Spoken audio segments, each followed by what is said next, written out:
नमस्कार दोस्तों, आरएसवस YouTube channel में आपका स्वागत है, जहां आप जादुई कहानियां, अद्भुत एक्शन और रोमांच से भरी कहानियां पा सकते हैं। अगर आपको कहानी पसंद आई हो तो कृपया लाइक, शेयर, सब्सक्राइब करें और हमें कमेंट में बताएं। अगर आप चैनल पर नए हैं तो कृपया सब्सक्राइब करें और लेटेस्ट अपडेट के लिए टेलीग्राम से जुड़ें। लिंक डिस्क्रिप्शन में है। आज हम लेकर आए हैं मिस्टर बिलियनेयर वेल्थ सिस्टम की नई कड़ी, एपिसोड 196। अगर आपने पहले के एपिसोड मिस कर दिए हैं तो जाकर जरूर देखें और इस सफर में हमारे साथ बने रहें। दोस्तों, हमारी दूसरी कहानियों को भी सपोर्ट दें। तो बिना किसी देरी के चलिए शुरू करते हैं आज का रोमांचक एपिसोड। एपिसोड 196। इस समय वालनारो के मन में केवल एक ही विचार था, क्या उसके पास एक ऐसा समाधान भी है जो किसी को अदृश्य बना दे। वालनारो को खुशी हुई जब उसने अचानक याद किया कि निश्चित रूप से कोई ऐसा था जिसने विवान को देखा था। दूसरे शब्दों में, विवान उस 14 के साथ काम करते समय बिल्कुल भी अदृश्य नहीं था। तो वह फुटेज में अदृश्य कैसे था? कुछ समय सोचने के बाद उसने एक सैनिक की ओर देखा और उनसे पिछले कुछ मिनटों का फुटेज दिखाने के लिए कहा। कुछ समय बाद फुटेज उसके सामने था। उसने इसे शांतिपूर्वक लेकिन साथ ही उम्मीद से देखा, लेकिन वह हैरान था कि उसने देखा कि विवान फुटेज में मौजूद था। इसके अलावा वह कुछ भी छिपाते हुए नहीं लग रहा था। कुछ गलत होने का सोचते हुए वालनारो ने पहले के फुटेज को फिर से देखना शुरू किया। अंत में, चाहे वह इसे कैसे भी देखे, उसने पाया कि इसमें कुछ भी असामान्य नहीं था, सिवाय इसके कि वहां दो अदृश्य लोग थे जो लोगों को मार रहे थे या बेहोश कर रहे थे।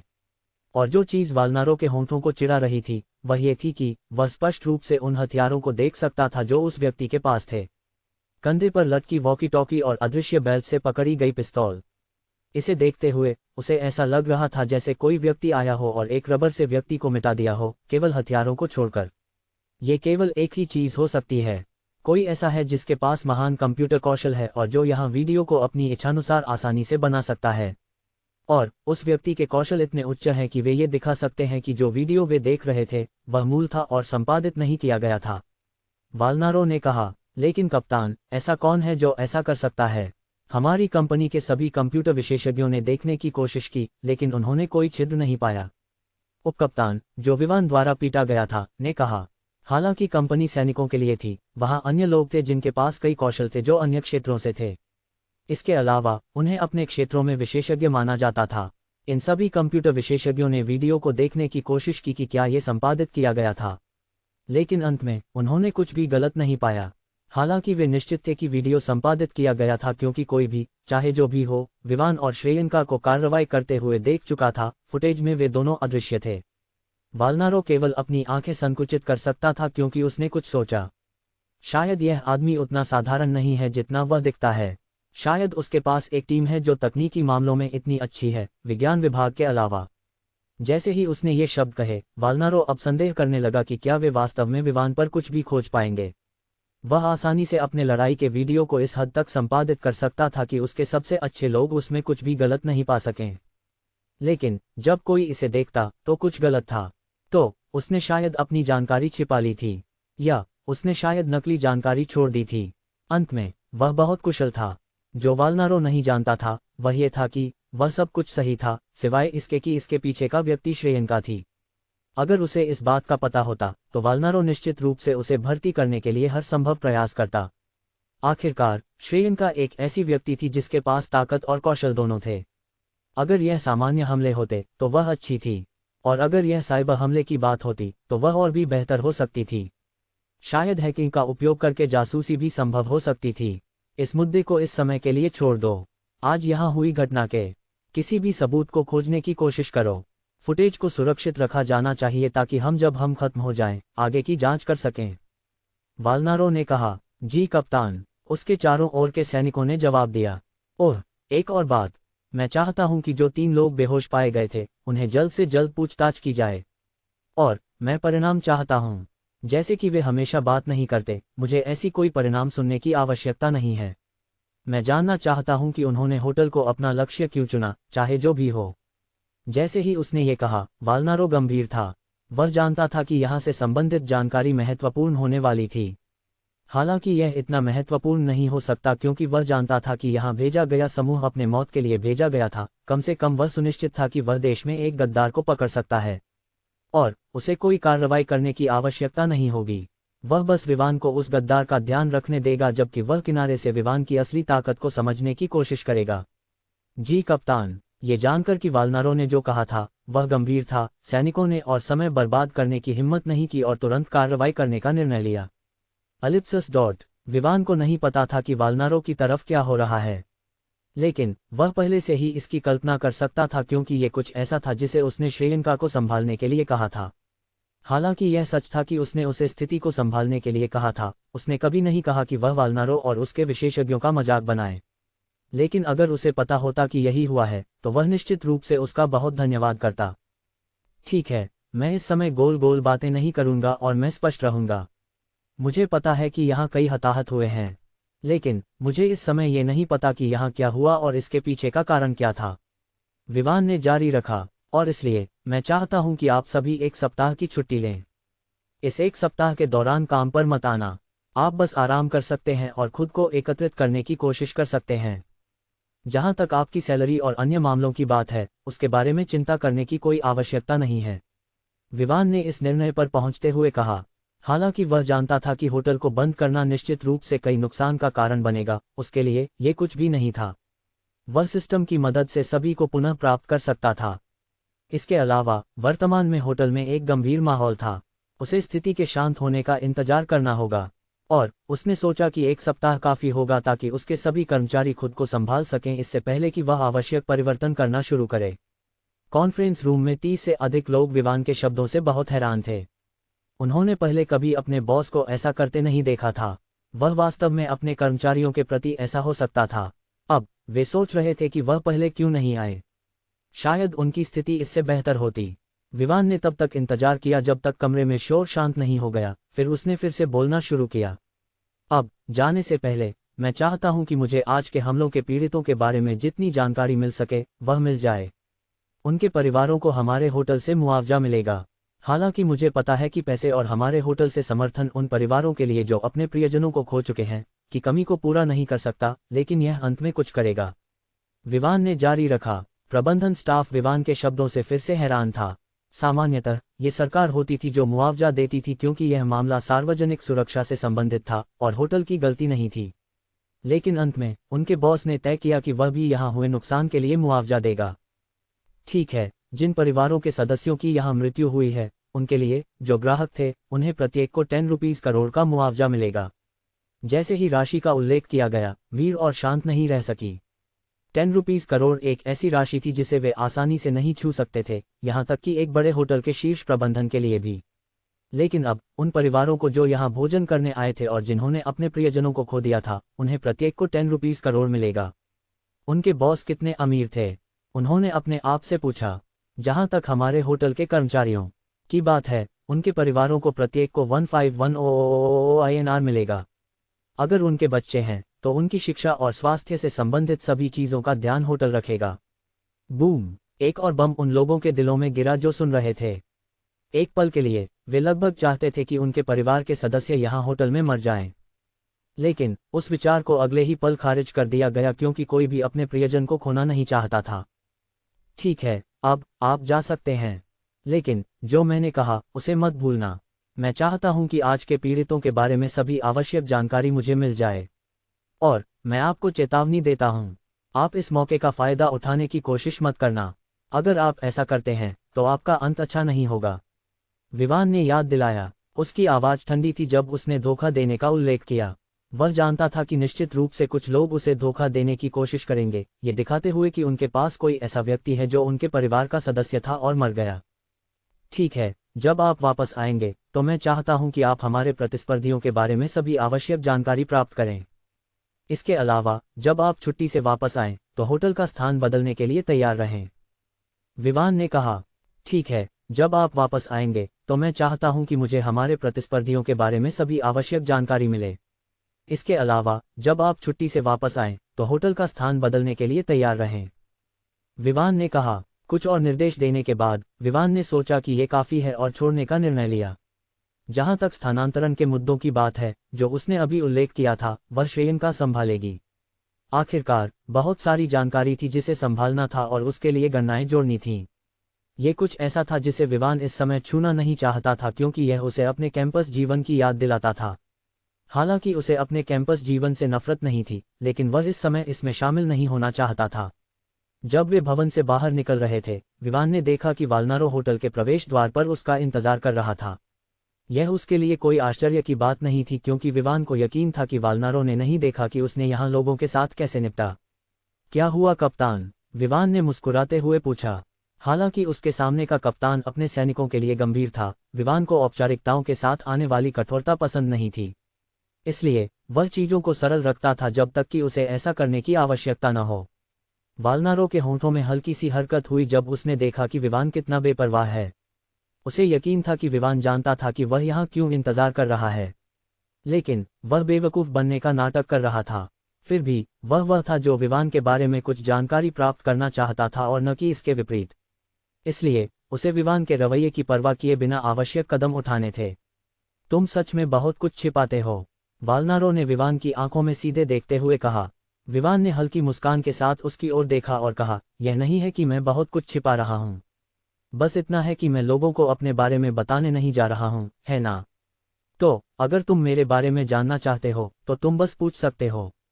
वालनारो ने पूछा, तुम कौन से रहस्य छिपा रहे हो? अगर मैं तुम्हें बता सकता हूँ तो उन्हें रहस्य कैसे माना जा सकता है?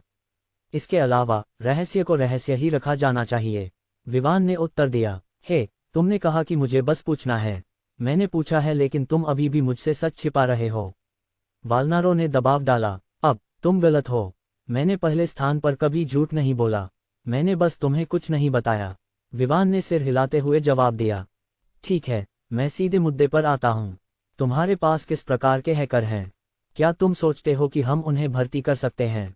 वालनारो ने पूछा। हालांकि उसे यकीन था कि विवान इस पर सहमत नहीं होगा, फिर भी उसने अपनी किस्मत आजमाने का फैसला किया। खैर, तुम्हें पता होना चाहिए कि मैंने एक टीम नहीं बनाई ताकि मैं किसी और के लिए उन्हें भर्ती करना आसान बना सकूं, है ना? विवान ने मजाकिया लहजे में पूछा। वालनारो कुछ और कहने से पहले विवान ने आगे कहा, इसके अलावा मैं तुम्हें अपने किसी विशेषज्ञ को नहीं दे सकता। आखिरकार मुझे उनकी विशेषज्ञता की आवश्यकता है। इसके बाद विवान श्रेयंका के साथ चला गया, वालनारो को और कुछ कहने का मौका नहीं दिया। श्रेयंका एक ऐसी व्यक्ति थी जिसे उसने सिस्टम की मदद से गुणन प्रभाव के कारण प्राप्त किया था। उसने ऑस्टिन के खिलाफ एक दांव जीता था और इसके परिणामस्वरूप उसे आयुष मिला, जिसे ऑस्टिन का दास माना जाता था। आयुष पर गुणन प्रभाव के साथ उसे श्रेयंका मिली और वह किसी को भी उसे पाने की अनुमति नहीं देने वाला था। अंत में वह वही थी जो उसके लिए अधिकांश चीजें कर रही थी। अगर वह अचानक चली गई तो उसे बहुत सारी चीजें अकेले संभालनी पड़ेंगी। उसने केवल कुछ महीने पहले स्नातक किया था, इसलिए ये बेहतर होगा अगर वह थोड़ी देर आराम कर सके इससे पहले कि वह फिर से गंभीरता से काम पर लौटे। जब वालनारो ने देखा कि विवान जा रहा है तो वह केवल निराशा में सिर हिलाने लगा। अगर वह विवान की तरफ से विशेषज्ञ हैकर को प्राप्त कर सकता तो उसे यकीन था कि उसकी कंपनी की ताकत कई गुना बढ़ जाएगी। ये केवल उन लोगों की शक्ति थी जो सहायक भूमिका निभाते थे।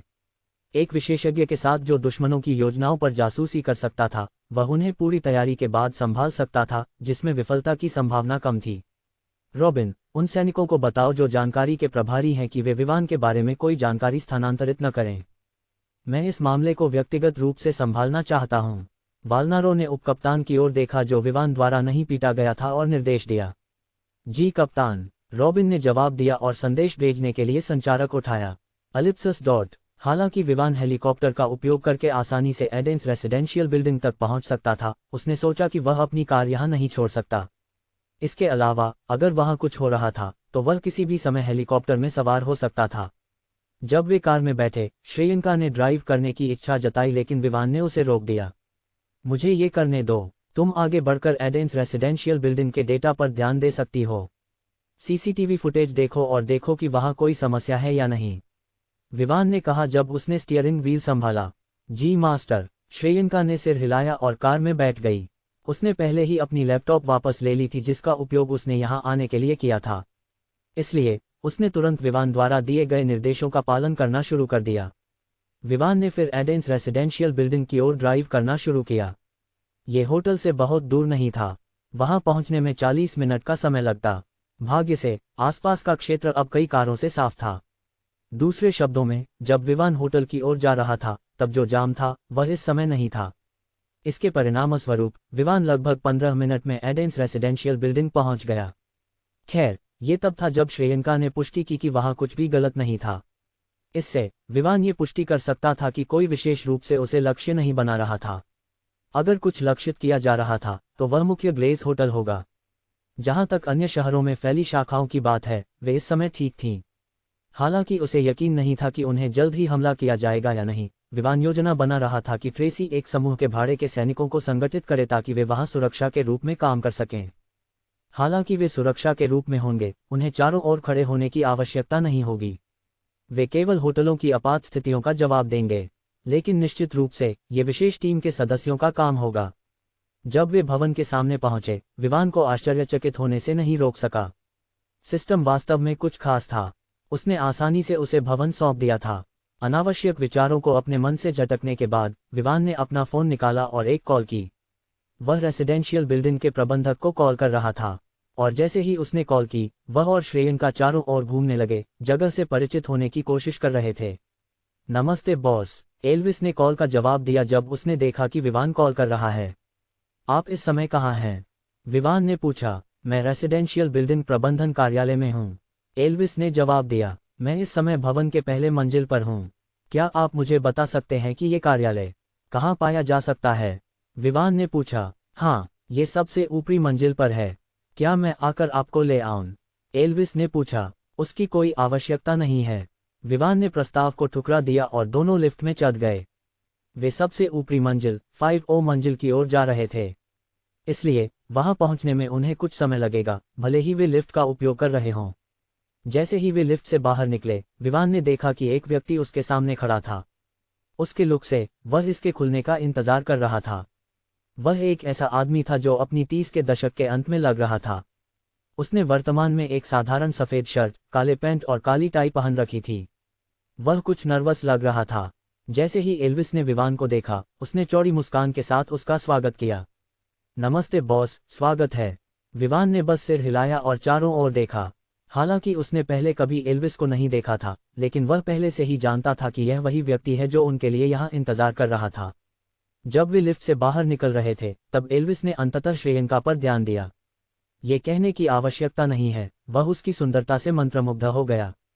यहाँ ये महिला, चूंकि विवान ने श्रेयंका का परिचय नहीं दिया था, एल्विस को उसके बारे में कुछ नहीं पता था। इसलिए वह उसे कैसे संबोधित करे यह नहीं जानता था, और न ही उसे ये पता था कि श्रेयंका का विवान के साथ क्या संबंध है। ये श्रेयंका है, वह मेरी व्यक्तिगत सहायक है, विवान ने तब कहा जब उसने देखा कि एल्विस श्रेयंका को देख रहा है। हालांकि वह देख सकता था कि एल्विस को श्रेयंका में कुछ रुचि थी, विवान ने इस बारे में कुछ नहीं कहा। भले ही श्रेयंका उसकी अधीनस्थ थी, उसकी भी एक जिंदगी थी। इसलिए अगर उसने किसी को पसंद किया तो यह उसकी पसंद थी। इसलिए वह उसकी निजी समस्याओं में हस्तक्षेप नहीं करेगा।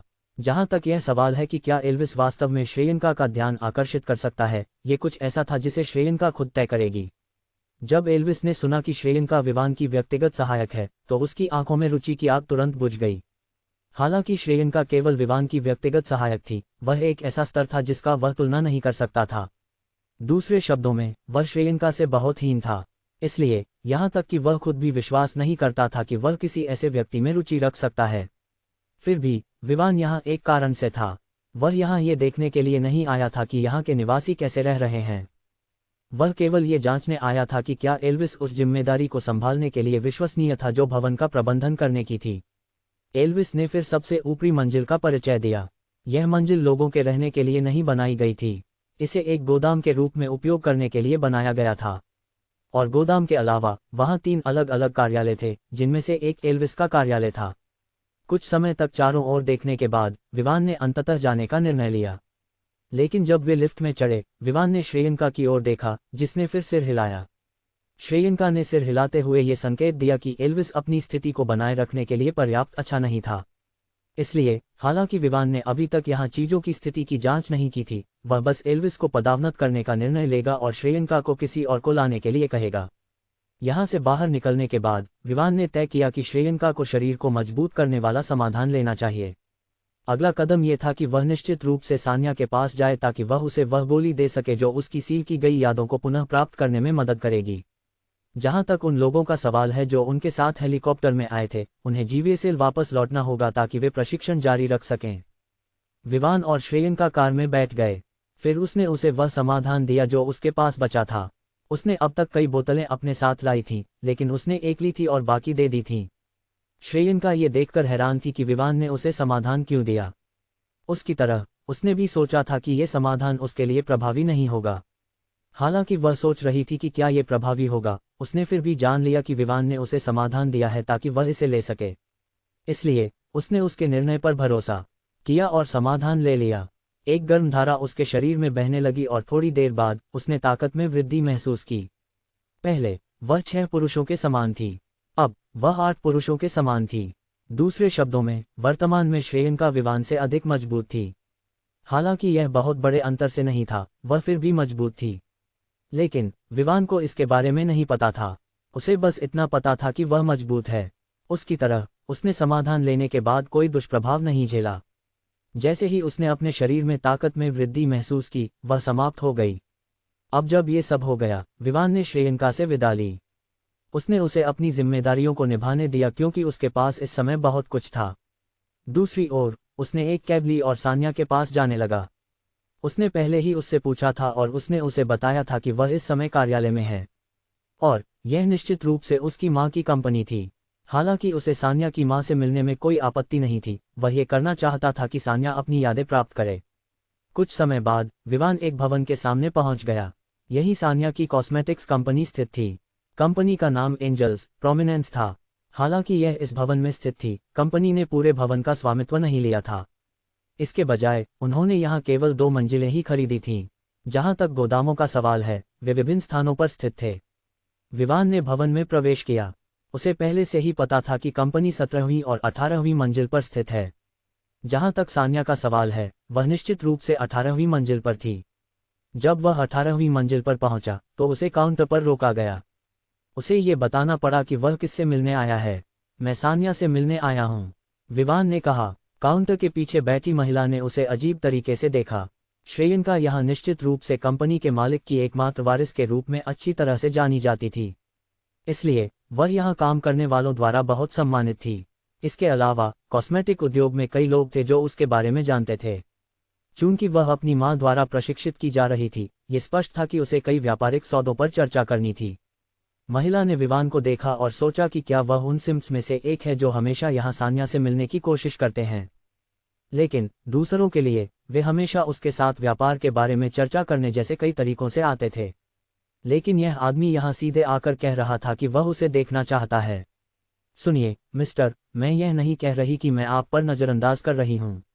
बस इतना है कि आपको किसी लड़की को प्रभावित करने के लिए बेहतर तरीके खोजने होंगे, महिला ने कहा। विवान दूसरी ओर हैरान था। उसने सान्या को प्रभावित करने की बात क्यों कही? वह पहले से ही उसकी प्रेमिका थी, इसलिए उसके लिए उसे प्रभावित करने का कोई कारण नहीं था। इसके बजाय वह बस उसे प्यार कर सकता था। अंत में वह उसकी लड़की थी और वह उसे जाने देने का कोई इरादा नहीं रखता था। मैं उसे प्रभावित करने के लिए यहाँ नहीं आया हूँ, मैं यहाँ उससे मिलने आया हूँ। हमने यहाँ मिलने का समझौता किया था, विवान ने समझाने की कोशिश की। महिला की अभिव्यक्ति और भी अजीब हो गई। ये पहली बार नहीं था जब उसने किसी को ये कहते सुना था कि वे सान्या से मिलने के लिए योजना बना रहे थे। लेकिन अंत में ये पता चला कि वे बस झूठ बोल रहे थे, सान्या से मिलने का एक तरीका खोजने की कोशिश कर रहे थे। अगर आप यहाँ परेशानी पैदा करने के लिए आए हैं, तो मुझे डर है कि मुझे आपको जाने के लिए कहना पड़ेगा। महिला की अभिव्यक्ति बिल्कुल भी अच्छी नहीं लग रही थी। अगर विवान यहाँ किसी व्यापार से संबंधित कुछ चर्चा करने आया होता तो शायद वह कुछ विचार कर सकती थी। लेकिन अब चूंकि विवान यहाँ व्यापार के लिए नहीं बल्कि सान्या के लिए आया था, उसके पास उसे भेजने के अलावा कोई विकल्प नहीं था। विवान ने देखा कि महिला उसे अंदर जाने की कोई इच्छा नहीं रखती। ये बस किसी से मिलने की समस्या थी बिना अपॉइंटमेंट के। उसने अपना फ़ोन निकाला और बस कॉल करने वाला था कि सान्या को बताने के लिए कि वह पहुंच गया है, जब उसने अचानक एक परिचित आवाज़ सुनी। यहाँ क्या हो रहा है? एक महिला की आवाज़ सुनाई दी। काउंटर के पीछे बैठी महिला तुरंत गंभीर हो गई। उसने फिर उस महिला की ओर देखा जो अभी आई थी और विवान की ओर इशारा किया। ये युवा आदमी यहाँ आया है ये दावा करते हुए कि वह लेडी सान्या से मिलने आया है, लेकिन उसके पास इसका कोई प्रमाण नहीं है, इसलिए मुझे संदेह है कि वह यहाँ परेशानी पैदा करने आया है, महिला ने कहा। इस समय विवान की आंखें उस महिला पर स्थिर थी जो अभी आई थी। उसकी आवाज के अलावा उसकी उपस्थिति भी वही थी। वह और कोई नहीं बल्कि केटलिन थी। और हालांकि विवान उसका नाम याद नहीं कर सका क्योंकि उसे कभी बताया नहीं गया था, वह अभी भी उस समय को याद कर सकता था जब वह उसकी माँ के साथ वहाँ थी। उसे पता था कि वह सान्या की माँ है। वह उनके बचपन के दौरान वहाँ थी और उसने उसके साथ समय बिताया था, तीसरे स्थान पर, केवल उसकी माँ और सान्या के बाद। और विवान को यह मानना पड़ा कि केटलिन की उपस्थिति वास्तव में सान्या के समान थी। बालों के रंग में अंतर के अलावा ये कहा जा सकता था कि दोनों एक दूसरे की नकल थीं। लेकिन निश्चित रूप से एक में युवा और दूसरे में परिपक्वता का अंतर था। केटलिन ने विवान को देखा और एक पल के लिए स्टन रह गई। चूंकि विवान पहले डेस्क की ओर देख रहा था, उसने उसका चेहरा नहीं देखा था। लेकिन अब जब वह मुड़ा तो वह स्पष्ट रूप से उस परिचित चेहरे को देख सकती थी। हालांकि विवान उसे और सान्या को भूल गया हो, वह अलग थी। आखिरी बार जब उसने उसे देखा था वह 13 साल का था। और हालांकि वह पिछले 6 वर्षों में बड़ा हो गया था, एक तथ्य था कि उसके चेहरे के परिपक्व होने के अलावा कोई बड़ा अंतर नहीं था। 13 साल की उम्र में जो सुंदरता थी वह उसकी वर्तमान उम्र में केवल बड़ी थी। वही चांदी के बाल, वही नीली आंखें जिनसे वह इतनी परिचित थी। अंत में केटलिन ने कभी उम्मीद नहीं की थी कि वह इतनी जल्दी विवान को देखेगी। जैक, क्या ये सच में तुम हो? केटलिन ने हकलाते हुए कहा। हालांकि वह जानती थी कि वह सच में विवान है, फिर भी उसमें अविश्वास था। अब न केवल विवान उसकी बेटी की खेल का साथी था, बल्कि वह उसे उस दोस्त की याद दिलाता था जिसे उसने वर्षों पहले बनाया था। जहां तक बाद में क्या हुआ वह इसके बारे में निश्चित नहीं थी क्योंकि वह भी सान्या के साथ चली गई थी जब उसकी विवान की यादें सील हो गई थीं। हाँ, मैं हूँ आंटी, विवान ने मुस्कुराते हुए कहा और सिर हिलाया। आंटी, यही वह था जिसे वह पहले उसे बुलाता था जब वह उसकी यादों से गायब हो गई थी। हा, तो ये सच में तुम हो? सच कहूं तो मैंने कभी उम्मीद नहीं की थी कि तुम इतनी जल्दी यहाँ आओगे, केटलिन ने हंसते हुए कहा। काउंटर के पीछे बैठी महिला और अन्य लोग जो उसे हंसते हुए देख रहे थे, वे जो देख रहे थे उससे बेहद हैरान थे। उन्हें याद था कि केटलिन यहाँ काम करते समय कभी नहीं हंसती थी। नहीं, वह अपने काम के प्रति हमेशा गंभीर रहने वाली थी। और यही उसकी बेटी ने अनुसरण किया, या तो वे मानते थे। काउंटर के पीछे बैठी महिला पहले से ही पसीने में तर थी। उसने कभी उम्मीद नहीं की थी कि विवान और केटलिन के बीच इतनी करीबी संबंध होगी कि वह उसे आंटी कह सके। दूसरे शब्दों में, विवान सान्या से मिलने के लिए यहाँ आने के बारे में सच बोल रहा था। लेकिन वह खुश थी कि उसने कुछ भी गलत नहीं कहा। अन्यथा वह एक अच्छे खासे मुसीबत में पड़ जाती। लेकिन फिर भी उसे पता था कि उसके साथ क्या होगा, ये दोनों पर निर्भर करेगा। अगर विवान स्थिति को गंभीरता से लेता है तो उसे बर्खास्त भी किया जा सकता है। मुझे लगता है कि तुम सान्या के लिए यहाँ हो, केटलिन ने पूछा। हालांकि केटलिन को अभी तक यह नहीं पता था कि विवान और सान्या वही हैं जिन्हें वह एक साथ नहीं देखना चाहती थी, वह फिर भी बता सकती थी कि वह सान्या के लिए यहाँ है। अंत में ये वही समझौता था जो उन्होंने उस दिन किया था जब विवान और सान्या की यादें सील हो गई थीं। ये सहमति हुई थी कि विवान सान्या से मिलने आएगा, अधिकतम जब वह 20 साल का होगा। और अगर वह समय बीत गया और वह अभी तक नहीं आया तो सान्या को जो चाहे करने की स्वतंत्रता थी। लेकिन निश्चित रूप से ये केवल इसलिए होगा क्योंकि उसकी यादें अभी भी सील थीं। हाँ, विवान ने इसे छिपाया नहीं और सिर हिलाया। ठीक है, मेरे पास तुमसे बात करने के लिए बहुत कुछ है, लेकिन तुम सान्या को देखने जा सकते हो। वह कार्यालय नंबर 4 में है। मैं इस समय कुछ काम में व्यस्त हूँ, इसलिए हमें इसके बारे में बाद में बात करनी होगी, केटलिन ने कहा। विवान ने सिर हिलाया और उस दिशा की ओर बढ़ा जहां केटलिन ने इशारा किया। जब वह सान्या के कार्यालय में पहुंचा, विवान ने दरवाजे पर दस्तक दी। हालांकि वह वहां जाकर सान्या को लेने के लिए बहुत उत्सुक था, इससे पहले कि वह जानती कि वह आया है, लेकिन उसे औपचारिक रहना था। आखिरकार वह उसकी मां की कंपनी में था। आओ, सान्या की नीरस आवाज विवान के कानों में पहुंची। उसके स्वर से विवान समझ गया कि वह गंभीर है, और ऐसा लग रहा था कि वह अंदर कुछ काम में व्यस्त थी। अपने सिर को हिलाते हुए विवान ने दरवाजा खोला और अंदर चला गया। उसने देखा कि सान्या अपने डेस्क के पीछे बैठी थी, कुछ दस्तावेजों में व्यस्त थी। विवान ने उसकी प्रोफाइल को देखा और उसे कुछ समय के लिए घूरता रहा। सान्या के कार्यालय में होने पर उसकी एक अलग आभा थी, जो बाहर होने पर होती थी। विवान ने एक शब्द नहीं कहा और सान्या को देखते रहे। वह यहाँ उसे देखने और वह गोली देने आया था जो उसकी सील की गई यादों को पुनः प्राप्त करने में मदद करेगी। लेकिन फिर भी वह पहले खुद का आनंद लेना चाहता था। सान्या, जो अपने डेस्क पर भरे हुए दस्तावेजों में डूबी हुई थी, ये देखकर हैरान थी कि जो व्यक्ति आया था उसने लंबे समय तक एक शब्द नहीं कहा। उसे इस बात की चिंता नहीं थी कि कोई बुरा इरादा रखने वाला व्यक्ति उसके कार्यालय में बिना बताए आ गया हो। और चूंकि यह व्यक्ति यहाँ था और बाहर कोई समस्या नहीं थी, वह काफी आराम से थी। क्या है, अगर तुम्हारे पास कहने के लिए कुछ नहीं है तो तुम जा सकते हो। बिना अपना सिर उठाए सान्या ने अधीरता से कहा। विवान ने मुस्कुराया और चुप रहा। फिर भी वह डेस्क के पास गया और उसके सामने बैठ गया। और जैसे ही वह बैठा, सान्या ने भौहें चिढ़ाए। उसने उसे करीब आते देखा था, और जब वह बैठा तो ये दिखाता था कि उसने इस कार्यालय में उसकी अधिकारिता का सम्मान नहीं किया। वह उसे डांटने ही वाली थी जब वह मजबूर होकर अपने मुंह को खोलने लगी, लेकिन कोई शब्द नहीं निकला। कुछ समय बाद उसने गहरी सांस ली और विवान को नाखुश चेहरे के साथ देखा। तुमने मुझे क्यों नहीं बताया कि तुम पहले ही आ चुके हो? मैं तुम्हें व्यक्तिगत रूप से लेने आती, उसने कहा और उसकी ओर देखा। हे, इसकी कोई आवश्यकता नहीं थी। हालांकि मैं तुमसे इस बारे में पूछना चाहता था। आंटी ठीक समय पर आई और वही थी जिन्होंने मुझे तुम्हारे कार्यालय की ओर इशारा किया, विवान ने उत्तर दिया। हालांकि उसे सान्या से मिलने में काउंटर पर रखे गए नियमों के कारण थोड़ी समस्या हो रही थी, उसने इसकी परवाह नहीं की क्योंकि उसे जो चाहिए था वह मिल गया था। जब सान्या ने उसे सुना तो वह एक पल के लिए स्टन रह गई। फिर उसने विवान को उलझन में देखा और पूछा, तुम किस आंटी की बात कर रहे हो? इस समय सान्या सोच रही थी कि क्या विवान का कोई रिश्तेदार यहाँ कंपनी में मौजूद है, और अगर वह व्यक्ति विवान को उसके कार्यालय में लाने में सक्षम था तो उस व्यक्ति को कंपनी में अच्छी खासी अधिकारिता होनी चाहिए। अरे ओह, मैं ये भूल गया था, मैं तुम्हारी माँ की बात कर रहा था। विवान ने अपनी बात को सही किया। वह ये भी भूल गया था कि सान्या ने अभी तक अपनी यादें वापस नहीं पाई थीं। अंत में उसे नहीं पता था कि वह आंटी कौन थी जिसका वह उल्लेख कर रहा था। विवान का उत्तर सान्या को और भी उलझन में डाल गया। वह अब सोच रही थी कि क्या विवान जो कह रहा है वह सच है। वह अपनी माँ को बहुत अच्छे से जानती थी। वह किसी भी आदमी को अपने पास आने की अनुमति नहीं देती, खासकर काम के समय। तो ये कैसे हो सकता है कि वह वास्तव में उसे आने की अनुमति दी और यहाँ तक कि उसे अपने कार्यालय में निर्देशित किया? क्या तुम सुनिश्चित हो कि तुम मेरी माँ की बात कर रहे हो? और तुम उसे आंटी क्यों कह रहे हो? मुझे यकीन है कि ये तुम्हारी पहली मुलाकात होनी चाहिए, है ना? सान्या ने पूछा। खैर, इसे समझाना थोड़ा मुश्किल है, लेकिन फिर भी कुछ बातें हैं जो तुम तुरंत नहीं समझोगी। तो इसे लो, विवान ने कहा, और उसने वह गोली निकाली जो उसके पास बची थी और उसे सौंप दी। सान्या ने विवान को देखा, उसके चेहरे पर उलझन की अभिव्यक्ति और गहरी हो गई। फिर उसने विवान के हाथ में रखी छोटी गोली को देखा। उसे अब कुछ समझ में नहीं आ रहा था।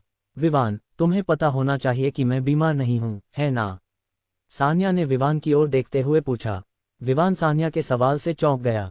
वह पूरी तरह से भूल गया था कि सान्या को गोली के बारे में कुछ नहीं पता था, जबकि उसे इसकी जानकारी अपनी माँ द्वारा छोड़े गए पत्र से मिली थी। इसलिए वह केवल धीरे धीरे समझा सकता था। मुझे ये पता है, ठीक है।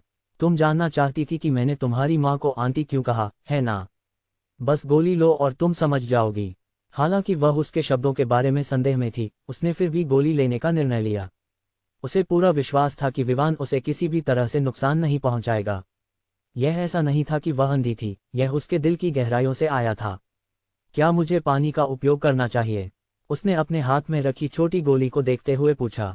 हालांकि उसने कई प्रकार की गोलियां ली थी और देखी थीं, जो वह पकड़ रही थी उनमें से एक थी जो उसने कभी नहीं देखी थी, न ही ली थी। बस इसे ऐसे लो जैसे तुम कैंडी खा रहे हो, विवान ने कहा। गोली किसी कारण से जब किसी के मुंह में जाती है तो वह बस पिघल जाती है, इसलिए पानी या कुछ और की कोई आवश्यकता नहीं थी। सान्या ने तुरंत गोली ले ली, और जैसे ही उसने इसे लिया, उसने इसे घुलते हुए महसूस किया। और थोड़ी देर बाद उसने महसूस किया कि गोली के घुलने के बाद कुछ हुआ है। और तभी उसके दिमाग में कुछ फट गया। इसके तुरंत बाद एक बड़ी मात्रा में जानकारी उसके दिमाग में बहने लगी। हालांकि इसमें कुछ भी असुविधाजनक नहीं था। ऐसा लग रहा था जैसे वह कुछ ऐसा पुनः प्राप्त कर रही है जो उसने खो दिया था, एक हिस्सा जो घर लौट रहा था। और फिर विवान की छवियां उसके दिमाग में एक के बाद एक आने लगीं। लेकिन निश्चित रूप से ये यादें उनके बचपन की थीं। विवान ही नहीं, उसने कुछ उसके आधे भाई बहनों को भी याद किया जिन्हें उसने अतीत में देखा था। सान्या ने उनके साझा किए गए क्षणों को पाया। दोनों, वह और विवान। वह समय जब वह हमेशा क्रिस्टल सिटी जाने की संभावना की प्रतीक्षा करती थी ताकि वह विवान से मिल सके। फिर इस क्षण में उसने अंततः कुछ समझा। उसने विवान को देखा जो उसकी ओर देख रहा था। उसने अंततः समझा कि वह उसके प्रति क्यों परिचित महसूस कर रही थी। ये कारण था कि वह विवान के सामने इतनी खुली थी, जबकि अन्य युवा पुरुषों के सामने नहीं। और ये कारण था कि वह जिस नृत्य शैली का उपयोग कर रही थी, वह उसके लिए परिचित क्यों थी। ये बस इसलिए था क्योंकि वह और विवान एक साथ प्रशिक्षित हुए थे। यह उनकी माताओं द्वारा की गई व्यवस्था थी। दूसरे शब्दों में, वह बंधन जो उसने विवान के साथ साझा किया था, वह बहुत गहरा था, जो उसने पहले सोचा था। और उन यादों में से, उसने बस अंदर ही अंदर यह समझा कि विवान ने उसकी माँ को आंटी क्यों कहा।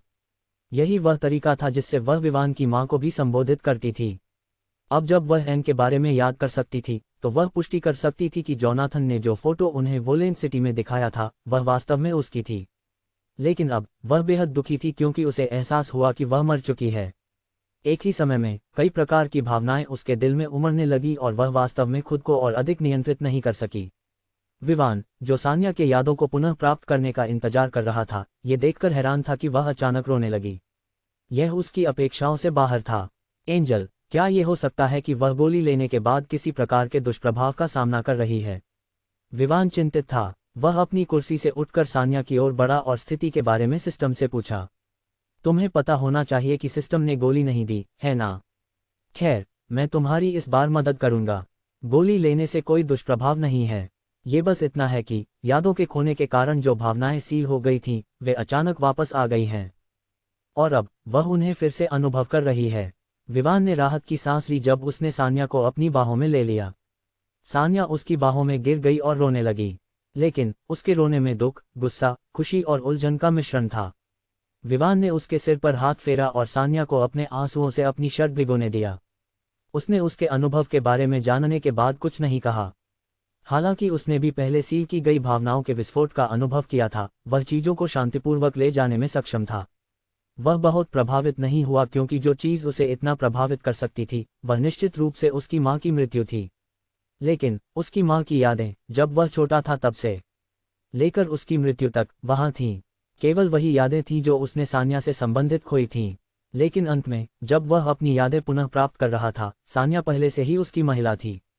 1 घंटे से अधिक समय बीत जाने के बाद जब विवान कार्यालय में था, दरवाजे पर दस्तक हुई और फिर दरवाजा खोला गया। विवान और सान्या दोनों अचानक एक व्यक्ति के प्रवेश से हैरान हो गए। लेकिन फिर भी, जो चीज उन्हें सबसे अधिक आश्चर्यचकित कर रही थी, वह ये थी कि जो व्यक्ति अंदर आया था, वह केटलिन थी। केटलिन, जो अभी कार्यालय में आई थी, उस दृश्य को देखकर हैरान रह गई जब विवान सान्या को अपने गले में लिए हुए था जबकि वह रो रही थी। हालांकि वह पहले से ही कुछ समय से रो रही थी, वह अभी भी विवान की बाहों में थी, कराहते हुए। सामान्यतः जब वह सान्या के कार्यालय में आती, तो केटलिन दरवाजे पर दस्तक भी नहीं देती थी। लेकिन आज, क्योंकि उसे पता था कि विवान यहाँ है, उसने थोड़ी शिष्टता दिखाने का निर्णय लिया। लेकिन फिर भी, वह वास्तव में यहाँ क्या हो रहा है, ये समझ नहीं पा रही थी। चूंकि उसने यहाँ विवान को देखा, उसे पता था कि यह उसकी और नीलिमा के बीच के समझौते से संबंधित था। लेकिन सान्या क्यों विवान की बाहों में रो रही थी, यह उसके लिए एक रहस्य था।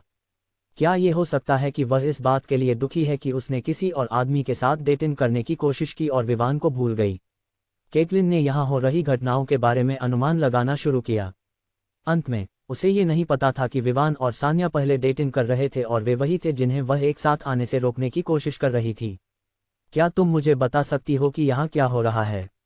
केटलिन ने कार्यालय में मौजूद कुर्सियों में से एक पर बैठते हुए पूछा। उसने दोनों की ओर देखा, उत्तर की प्रतीक्षा करते हुए। ये देखकर कि उसकी माँ इस बात से हैरान नहीं थी कि विवान यहाँ है और वह उसे पकड़ रहा है, बल्कि इस बात से कि वह रो रही है, सान्या उलझन में पड़ गई। लेकिन उसने पुष्टि की कि विवान वास्तव में उसकी माँ द्वारा यहाँ भेजा गया था। माँ, क्या तुम पहले से ही मेरे बारे में जानती थीं? हालांकि उसने अभी अपनी यादें वापस पाई थीं, वह यह नहीं समझ पा रही थी कि उसने उन्हें पहले क्यों खो दिया। इसके अलावा, उसे ये भी नहीं पता था कि उसने विवान के बारे में अपनी यादें केवल तभी क्यों वापस पाई जब उसने वह गोली ली जो विवान ने उसे दी थी। इस समय, वह सोच रही थी कि क्या विवान के पास हमेशा से उसकी यादें थीं और वह बस उसके साथ खेल रहा था। लेकिन उसने इस बारे में नहीं पूछा क्योंकि वह अभी भी अपनी माँ के उत्तर की प्रतीक्षा कर रही थी। बिल्कुल, मुझे पता था। तुम दोनों बचपन से एक साथ बड़े हो रहे थे। खैर, जब तुम 13 साल की थी, तब तुम अलग हो गई और आज तक। केटलिन ने उत्तर दिया। और तुम क्यों रो रही थीं? केटलिन ने पूछा। दूसरी ओर, सान्या ने अपनी माँ को अजीब तरीके से देखा। वह यह नहीं समझ पा रही थी कि उसकी माँ बेवकूफ़ क्यों बन रही थी। बेशक, उसने अपनी यादें वापस पा ली थी और उसे ये पता था कि वे दोनों एक साथ बड़े हुए थे। लेकिन यही वह नहीं था जो वह पूछ रही थी। वह ये जानना चाहती थी कि क्या उसकी माँ को ये पता था कि उसने विवान और उसकी माँ की यादें खो दी थीं। उसने वास्तव में अपनी बचपन से संबंधित एक महत्वपूर्ण चीज़ को भूल गई थी। माँ, मैं उस बारे में नहीं पूछ रही हूँ। मैं पूछ रही हूँ कि क्या तुम जानती थी कि मैंने विवान और उसकी माँ की यादें खो दी थीं? सान्या ने कहा और विवान की बाहों से बाहर निकल गई। अरे, क्या तुमने पहले ही अपनी यादें वापस पा लीं? केटलिन हैरान थी। हालांकि उसने दोनों के एक साथ बड़े होने का उल्लेख किया था, ये केवल इसलिए था क्योंकि वह उसे ये संकेत देने की कोशिश कर रही थी कि वह और विवान एक साथ होने वाले थे। इसके अलावा वह निश्चित थी कि विवान पहले से ही सान्या के बारे में जानता था क्योंकि उसने उसे आंटी कहा था। लेकिन फिर भी उसे उम्मीद नहीं थी कि सान्या अपनी यादें तब वापस पा लेगी जब विवान यहाँ आया। उस समय जब सान्या की विवान और उससे संबंधित सभी यादें सील हो गई थीं, तब उसने और नीलिमा ने सहमति बनाई थी कि वे दोनों को 20 साल की उम्र तक एक समय सीमा दी जाएगी।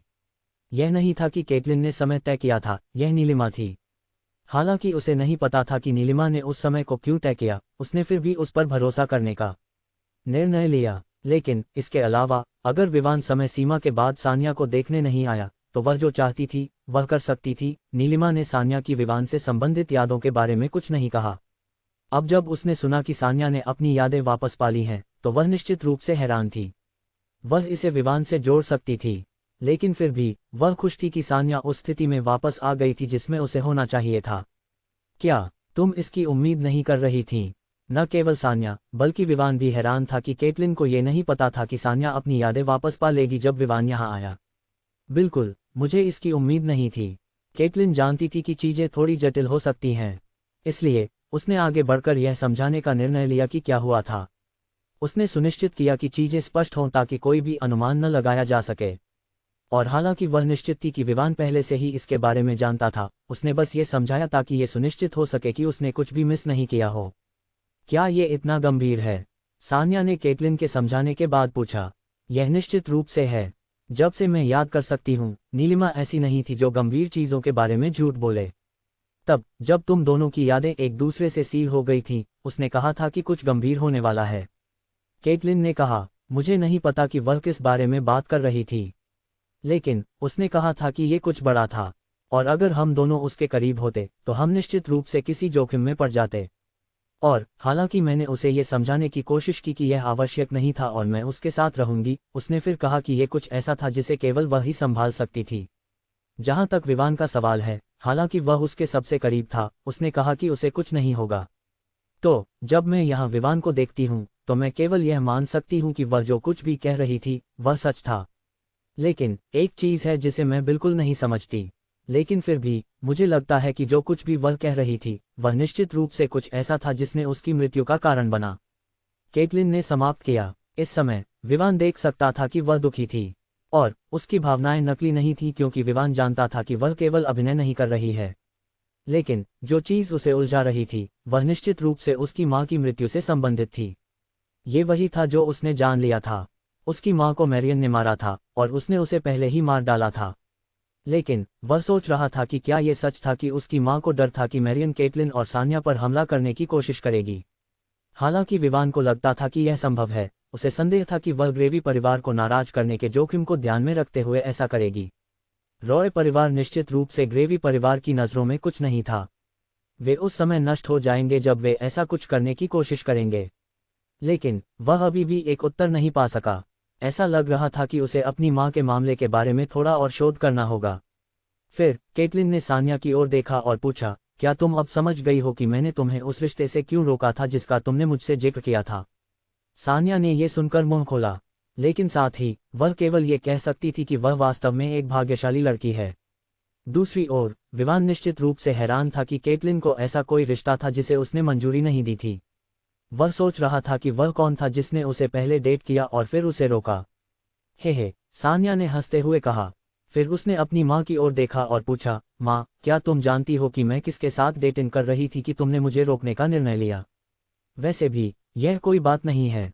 हालांकि वह जिज्ञासु थी, केटलिन को नहीं लगता था कि यह जानना आवश्यक था कि सान्या किसके साथ डेटिंग करने पर अड़ी थी। माँ, यह महत्वपूर्ण है। आखिरकार मैं विवान के साथ डेटिंग कर रही थी। वास्तव में हालांकि तुमने कहा था कि तुम हमारे रिश्ते को मंजूरी नहीं दोगी, मैंने फिर भी खुद को उसकी लड़की माना।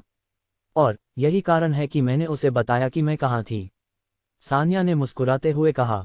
दोनों के चौंकने वाले चेहरे को नजरअंदाज करते हुए उसने जारी रखा, मैं चाहती थी कि तुम उसे देखो ताकि तुम जान सको कि वह कौन है, और ये कि तुम हमारे रिश्ते को मंजूरी नहीं देने का सबसे अच्छा विकल्प नहीं था।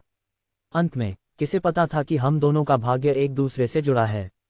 जब वह यहाँ आया, तुम वास्तव में वह थी जिसने उसे मेरे पास भेजा, और ये पता चला कि जिस व्यक्ति के साथ मैं डेटिंग कर रही हूँ वह वही है जिसके साथ मैं बड़ी हुई। सान्या ने अंत में मुस्कुराते हुए कहा, दोनों के चेहरों पर जो भावनाएं थीं उनका आनंद लेते हुए।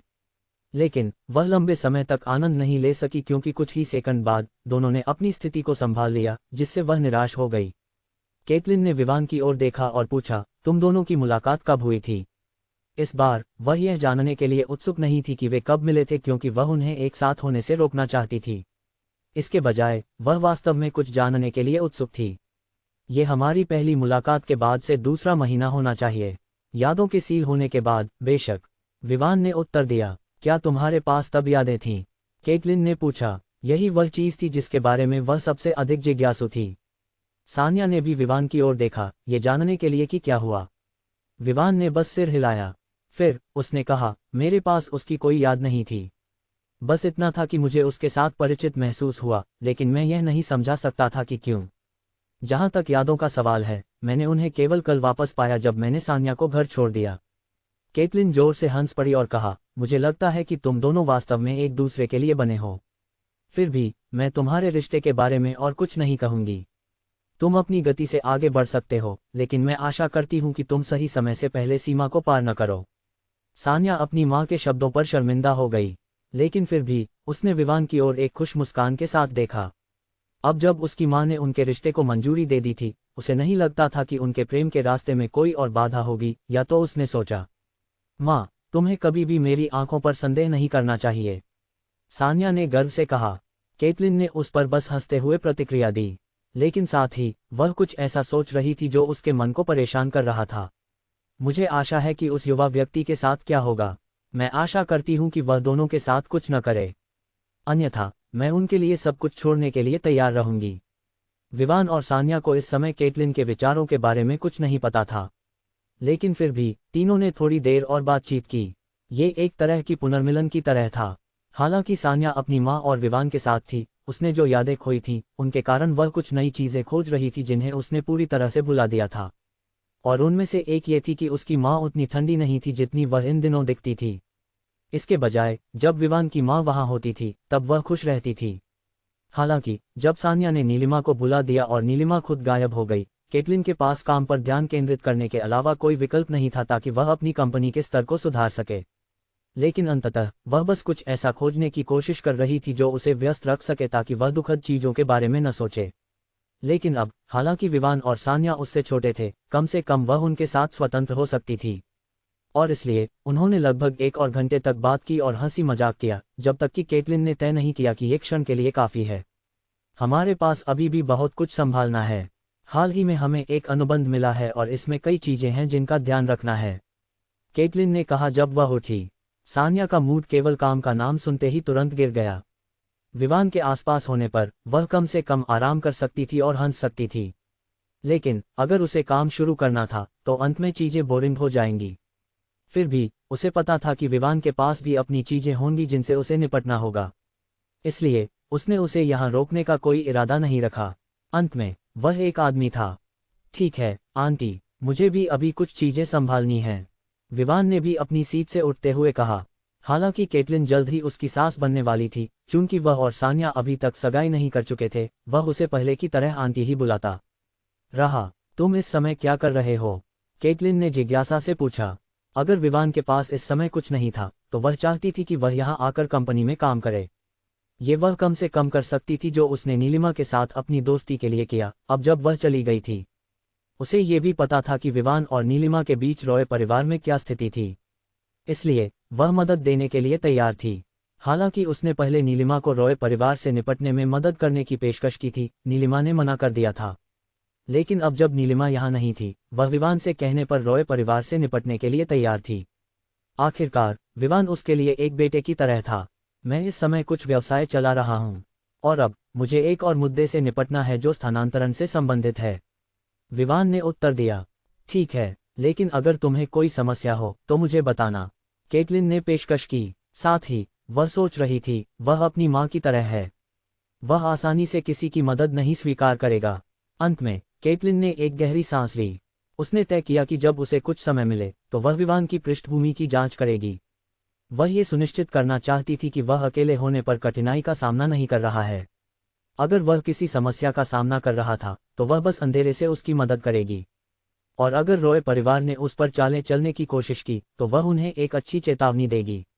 बस इस समय केटलिन को ये नहीं पता था कि विवान वास्तव में अमीर है, यहाँ तक कि उसके मेहता परिवार से भी।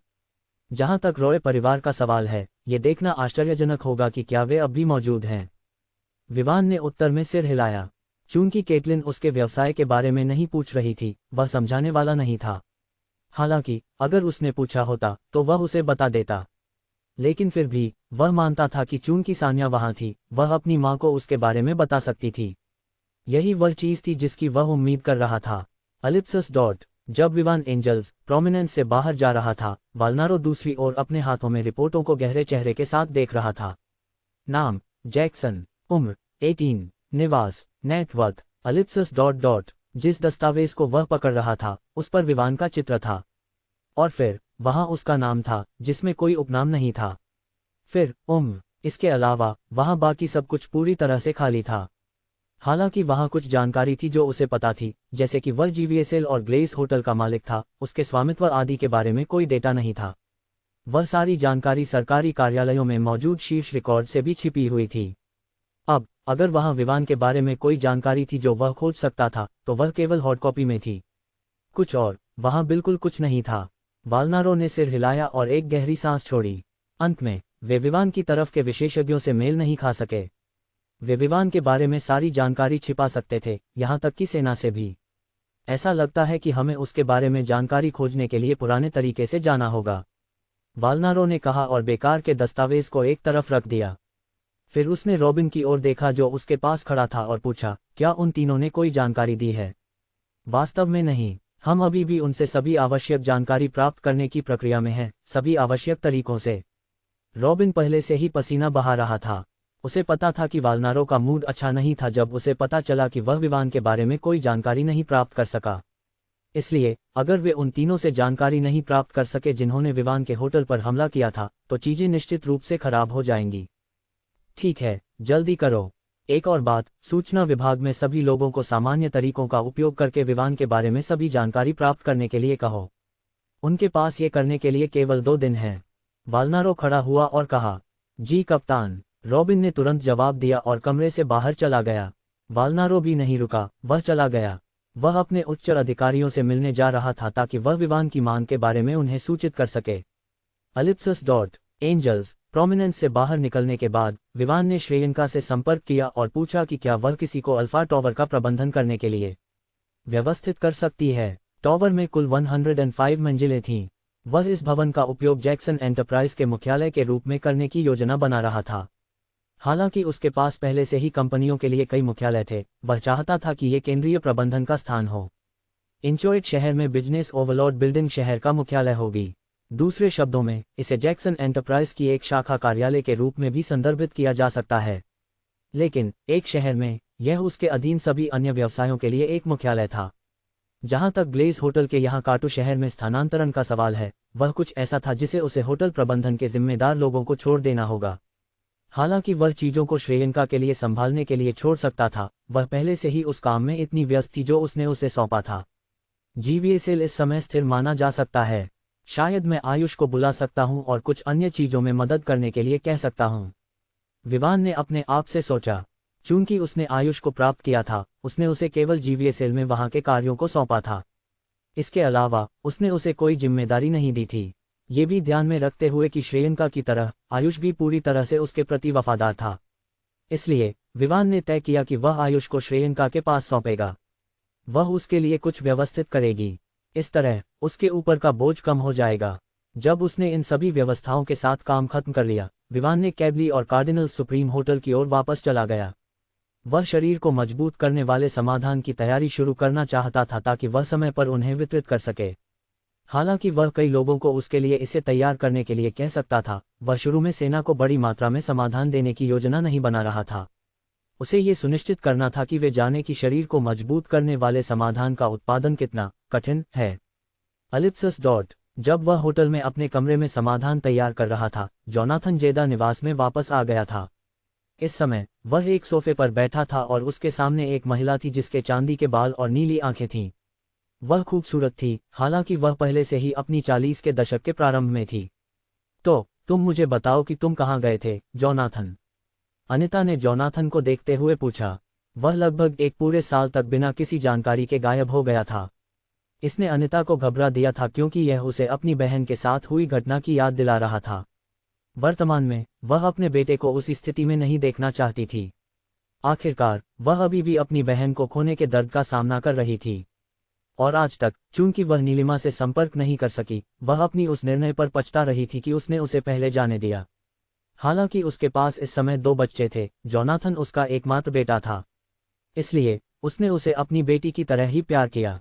माँ, तुम विश्वास नहीं करोगी कि मैंने वहां क्या पाया, जोनाथन ने उत्तर दिया। उसने पहले स्थान पर वहां जाने का कारण बताने का कोई इरादा नहीं रखा। उसे पता था कि इससे उसकी मां पर बहुत दबाव पड़ेगा, इसलिए उसने विषय बदलने की कोशिश की। हालांकि उसने जान लिया था कि वह जानबूझकर विषय बदल रहा था, अनिता ने उसे आगे बढ़ने का इंतजार किया। अगर उसने कुछ ऐसा नहीं कहा जो उसकी रुचि को पकड़ सके, तो वह उसे फिर से उस विषय पर लाने की कोशिश करेगी। माँ, मैंने किसी को पाया है जिसे मुझे लगता है कि तुम वास्तव में मिलना चाहोगी, जोनाथन ने जारी रखा। वह कौन है? बस कह दो और मुझसे खेलना बंद करो, अनिता ने आग्रह किया। ठीक है, मैंने अपने चचेरे भाई से मिला, जोनाथन ने कहा। अनिता ने उसे खाली नजरों से देखा। जोनाथन के कई चचेरे भाई थे, और उनमें से अधिकांश उसके करीब नहीं थे, इसलिए वह सोच रही थी कि वह ये क्यों बता रहा है। अपनी मां की अभिव्यक्ति को देखकर जोनाथन ने तुरंत जान लिया कि वह क्या सोच रही थी। उसने अजीब तरीके से खांसा और अपना फोन निकाला। फिर उसने एक कॉल की। उसे पता था कि स्थिति को समझाना कठिन होगा, इसलिए उसने किसी और पर बोझ डालने का निर्णय लिया।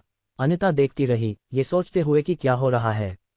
फिर जोनाथन ने उसे फोन दिया और कहा, जब कॉल जुड़ेगा तो तुम समझ जाओगी। अनिता ने इंतजार किया और कुछ सेकंड बाद स्क्रीन पर एक चेहरा दिखाई दिया। जब उसने उस व्यक्ति को देखा तो उसने जोनाथन की ओर देखा और कहा, यह मजाक काम नहीं करेगा। विवान समाधान की तैयारी में व्यस्त था। वह 100 शरीर को मजबूत करने वाले समाधान का एक बैच तैयार करने का इरादा रखता था। इस तरह यह अगले सप्ताह के लिए पर्याप्त होगा जब वह इसे वालनारो को सौंपेगा। वह वालनारो को 50 बोतलें देगा। दूसरी ओर बाकी 50 उन लोगों के लिए होंगी जिन्हें इसकी आवश्यकता होगी। इनमें आयुष, दीपिका और पूजा शामिल थीं। आयुष उसका अधीनस्थ था जो पूरी तरह से वफादार था, इसलिए उसे समाधान मिलना चाहिए। दूसरी ओर ये दोनों लड़कियां सान्या की दोस्त थीं। हालांकि वह उनके साथ लंबे समय से नहीं था, उसे पता था कि वे अच्छी हैं, और वह उन्हें अपना दोस्त भी मान सकता था, हालांकि इतना गहरा नहीं। लेकिन फिर भी वह उन्हें समाधान देने के लिए तैयार था। इस तरह कम से कम उनके पास हर्ष और उसके गिरोह जैसे सामान्य अपराधियों से निपटने की ताकत होगी। इस प्रकार सान्या को यह चिंता नहीं करनी पड़ेगी कि उसकी दोस्त मुश्किल में है। जैसे ही उसने तैयार किए गए समाधान को ठंडा करने के लिए फ्रिज में रखा, उसके फोन की घंटी बजी। विवान ने ज्यादा नहीं सोचा और फोन उठाया। जब उसने देखा कि कॉल जोनाथन का है, तो उसने सोचा कि यह आदमी क्या कहना चाहता है। लेकिन उसकी अभिव्यक्ति थोड़ी अजीब थी क्योंकि यह उनके बीच का पहला वीडियो कॉल था। उसने रिसीव किया, ये सोचते हुए कि क्या जोनाथन उसे कुछ दिखाना चाहता है। वह बस ये पूछने वाला था कि वह क्या चाहता है जब वह अचानक ठिठक गया। फोन के दूसरी ओर जोनाथन नहीं था, जैसा कि उसने उम्मीद की थी। इसके बजाय वहां एक महिला थी जिसके चांदी के बाल और नीली आंखें थीं। अब यह उसकी मां की एक नकल थी, लेकिन विवान को अच्छी तरह से पता था कि यह उसकी मां नहीं थी। इसके बजाय यह उसकी आंटी अनिता होनी चाहिए। लेकिन फिर भी अनिता को देखकर विवान को अपनी मां की याद आ गई और इससे उसकी शांत भावनाएं उथल-पुथल हो गईं। लेकिन उसने अपने चेहरे पर जिज्ञासा के अलावा कुछ नहीं दिखाने का प्रबंधन किया। वह जानना चाहता था कि उसे क्यों बुलाया गया। हालांकि उसे पता था कि जोनाथन ने उसे अनिता से मिलवाने का इरादा किया होगा, उसने अभी भी याद किया कि उसने उस बेवकूफ़ से कहा था कि वह तब जाएगा जब वह सोचता कि वह तैयार है। अब एक बेवकूफ़ ने तय किया था कि उन्हें इतनी जल्दी मिलना चाहिए, इसलिए उसे ये सुनिश्चित करना होगा कि अगली बार जब वे मिलें तो वह उसे अच्छी तरह से पीटे। यह मजाक काम नहीं करेगा, अनिता ने कहा जब उसने दूसरी ओर देखा। विवान यह मान सकता था कि वह जॉन एथन की ओर देख रही थी। और इसी क्षण में विवान को पता चला कि जॉन एथन एक खेल खेल रहा था। यह आदमी निश्चित रूप से उसे परेशानी में डालने का तरीका खोज रहा था। विवान ने अपनी आंखें 2 बार झपकाईं और इंतजार करने का निर्णय लिया। वह तब तक कुछ नहीं कहने वाला था जब तक जॉन एथन इसे स्पष्ट नहीं करता। आखिरकार वह नहीं था जिसने कॉल की थी। माँ, यह मजाक नहीं है। ये वह व्यक्ति है जिससे मैं बाहर गया था, इसलिए मैंने सोचा कि तुम उसे सीधे देखकर समझ जाओगी, बजाय इसके कि मैं तुम्हें धीरे धीरे चीजें समझाऊं। विवान ने सुना कि जॉन एथन बोल रहा था। अनिता की भौहें चिढ़ गई जब उसने जॉन एथन की ओर देखा। फिर उसने स्क्रीन की ओर देखा। उसने उस व्यक्ति को ध्यान से देखा जो स्क्रीन पर दिखाई दे रहा था। और थोड़ी देर बाद उसने विवान और जॉन एथन के बीच का अंतर देख लिया। वह ये था कि उनके जबड़े में कुछ प्रकार का अंतर था। इसके अलावा स्क्रीन पर जो था उसकी कपड़ों की शैली जॉन एथन से अलग थी। लेकिन अनिता ने जो मुख्य अंतर देखा वह निश्चित रूप से बालों की लंबाई थी। स्क्रीन पर जो था उसकी तुलना में जॉन एथन के बाल लंबे थे। इस क्षण में विवान ने तय किया कि यह उसके लिए एक अच्छा समय होगा कि वह एक चाल चले ताकि जॉन एथन थोड़ी परेशानी में पड़ जाए। जब उसने ये सोचा तो उसने मन में मुस्कुराया और अभिनय करने लगा। मुझे नहीं पता कि यह वीडियो काम करेगा या नहीं। खैर, मुझे यकीन है कि मैं इसे अच्छी तरह से संपादित करूंगा। यह निश्चित रूप से पर्याप्त होना चाहिए ताकि माँ ये न पूछे कि मैं पिछले साल कहाँ था। विवान ने बुदबुदाया। वह अपने आप से बात कर रहा था जैसे कि वह खुद से बात कर रहा हो। लेकिन हालांकि वह धीरे बोल रहा था, उसने सुनिश्चित किया कि उसके शब्द स्पष्ट हों ताकि अनिता उन्हें सुन सके। और उसके अनुमान के अनुसार अनिता की भौहें और भी चिढ़ गईं। उसने फिर जॉन एथन को एक दुश्मन की तरह देखा। जब जॉन एथन ने अपनी माँ की नज़र देखी तो उसे पता था कि चीजें उसकी योजना के अनुसार नहीं जा रही थीं। उसने भी अभी सुना था कि विवान ने क्या कहा। उसकी इंद्रियां तेज थीं और वह अपनी माँ से बहुत दूर नहीं था। वह बस अपनी सफाई देना चाहता था जब उसने अचानक विवान को अपने अभिनय को जारी रखते हुए सुना। अहेम, नमस्ते आंटी। हाँ, मैं विवान हूँ। मैं पिछले साल जॉन एथन के साथ था और यही कारण है कि वह दूर था। विवान ने जारी रखा। मुझे पता है कि तुम सोच रही होगी कि वह तुम्हारे कॉल क्यों नहीं उठा सका। ये बस इसलिए था क्योंकि हम पहाड़ों पर थे और वहाँ कोई नेटवर्क नहीं था, विवान ने कहा। अनिता की अभिव्यक्ति अजीब हो गई जब उसने चल रहे वीडियो को देखा और फिर घबराए हुए जॉन एथन की ओर देखा। अब उसे विश्वास हो गया कि यह एक चाल थी जिसे जॉन एथन ने इस्तेमाल करने की योजना बनाई थी ताकि वह ये न जान सके कि वह 1 साल तक कहाँ था। और किसी कारण से योजना उलट गई थी। ऐसा लगता था कि उसने संपादित वीडियो अपलोड करने के बजाय अनसंपादित वीडियो अपलोड किया था। स्क्रीन पर और जॉन एथन के बीच के अंतर के लिए उसने विश्वास किया कि यह मेकअप कलाकारों का काम था। और जिस कारण से ये वीडियो कॉल के रूप में जुड़ा था वह तकनीक का काम हो सकता था। वर्तमान स्तर के साथ ये पूरी तरह से संभव था। जॉनी, तुम मुझे क्यों नहीं बताते कि तुम 1 साल तक बिना बताए कहाँ थे? और अगर तुम नहीं चाहते थे कि मैं जानूं कि तुम कहाँ जा रहे थे तो कम से कम तुम हमारे बीच संचार बनाए रख सकते थे। अनिता ने जॉन एथन की ओर देखते हुए कहा। जैसे ही उसने अपनी माँ को जॉनी कहकर बुलाया, उसे पता था कि चीजें पूरी तरह से गलत दिशा में जा रही हैं। वह हमेशा उस नाम का उपयोग तब करती थी जब वह गुस्से में होती थी। और इसका अंत निश्चित रूप से कुछ ऐसा था जिसे वह फिर से अनुभव नहीं करना चाहता था। इसलिए जॉन एथन ने अपनी माँ के हाथ से फ़ोन छीन लिया और विवान पर चिल्लाया जो अभी भी अभिनय करने वाला था। तुम क्या कर रहे हो? अब अभिनय करना बंद करो, जॉन एथन चिल्लाया। उसने विवान का उपयोग करने की योजना बनाई थी ताकि वह खुद को तंग स्थिति से बाहर निकाल सके। लेकिन विवान वास्तव में उसे और गहरे में खींच रहा था। विवान ने जॉन एथन को स्क्रीन पर चिंतित देखकर मुस्कुराया। उसने उसे आंख मारी। उसके चेहरे पर संतोष की अभिव्यक्ति थी। फिर उसने अपने कंधे उचका दिए और अभिनय जारी रखने का निर्णय लिया। खैर, मुझे लगता है कि मैंने जो स्पष्टीकरण दिया है वह पर्याप्त है। ओह, मैंने यहाँ कुछ भूल गया। इस बार विवान की आवाज़ बिल्कुल भी धीमी नहीं थी, ये तेज थी। वह ये सुनिश्चित करने के लिए इच्छुक था कि अनिता जो बगल में थी उसे स्पष्ट रूप से सुन सके। आंटी, मैं इस समय कुछ काम में व्यस्त हूँ, इसलिए मैं अब कॉल काट दूंगा। जब मैं यहाँ से निपट जाऊंगा तो मैं तुम्हें एक रिकॉर्डेड वीडियो के माध्यम से सभी स्पष्टीकरण दूंगा, विवान ने जारी रखा। जॉन एथन ने अपनी माँ की ओर झांका और देखा कि वह अपने हाथों को रगड़ रही थी और उसे पता था कि अगले क्षण में क्या होने वाला है। इसलिए उसने विवान पर चिंतित होकर चिल्लाया, विवान, क्या तुम यहाँ मजाक करना बंद कर सकते हो? मुझे पता है कि मैंने यहाँ गलती की। तो जब मैं तुम्हें देखने आऊंगा तो मैं तुम्हें मुआवजा दूंगा। जैसे ही विवान ने ये सुना, उसकी आंखें चमक उठीं। उसने आशा की कि सिस्टम मुआवजे को अवैध नहीं मानेगा, क्योंकि यही वह चाहता था। बेशक, विवान जो चाहता था वह शेयर थे। अगर वह जॉन एथन से शेयर प्राप्त कर सकता तो सिस्टम की मदद से वह किसी अन्य कंपनी के शेयर भी प्राप्त कर सकता था। और अगर शेयर किसी ऐसी कंपनी के होते जो उसके पास मौजूद कंपनियों के समान उद्योग में होती, तो वह विलय कर देता। इस तरह वह एकाधिकार की ओर एक कदम बढ़ा रहा होता। हा, ठीक है, ठीक है। इसे मत भूलना। अगर तुम मुझे अपने योजनाओं को बर्बाद करने के लिए मुआवजा नहीं देते तो तुम्हें निश्चित रूप से कुछ और भुगतना पड़ेगा। विवान ने कहा। अनिता, जो अपने हाथों को रगड़ रही थी, ठिठक गई। इस बार वह सुनिश्चित थी कि यहाँ कुछ हो रहा है। ये कि वहाँ दो लोग थे और दूसरा केवल अभिनय कर रहा था। जॉन एथन ने कड़वे मुस्कान के साथ फोन अपनी मां को वापस दे दिया। अनिता ने कांपते हाथों से फोन लिया। हालांकि उसे यह नहीं पता था कि वास्तव में क्या हो रहा है, वह जानती थी कि कुछ हो रहा है और यह महत्वपूर्ण था। फिर से नमस्ते आंटी, मैं जो कुछ भी हुआ उसके लिए माफ़ी चाहता हूँ। बस इतना था कि वहाँ वाला मेरे योजनाओं को बर्बाद कर रहा था, इसलिए मैं उसे थोड़ी परेशानी में डालने की कोशिश कर रहा था। विवान ने मुस्कुराते हुए कहा जब उसने अनिता को फिर से दिखाई दिया। तो तुम विवान हो? अनिता ने सिर हिलाते हुए पूछा। हाँ आंटी, विवान ने उत्तर दिया। इस समय अनिता पहले से ही यह अनुमान लगा सकती थी कि क्या हो रहा है, इसलिए उसने अपने चेहरे पर एक खुश मुस्कान प्रकट की और पूछा, तुम मेरी बहन का बेटा हो, है ना? बिल्कुल सही, विवान ने उत्तर दिया। वह अब कहाँ है? अनिता ने पूछा। उसने लगभग 2 दशकों से अपनी बहन से नहीं मिला था।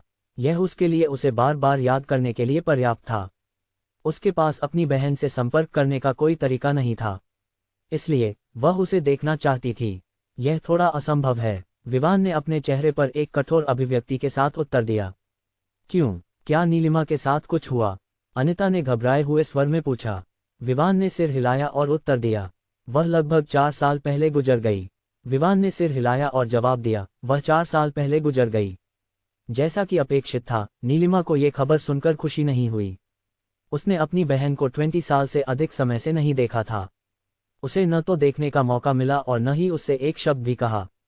अब वह अपनी बहन के बेटे से मिली थी। वह वास्तव में उत्साहित थी, लेकिन अंत में उसे ये खबर मिली कि उसकी बहन मर चुकी है। यह उसके भावनाओं और मानसिक स्थिति के लिए एक बड़ा झटका था। वह लगभग बेहोश हो गई।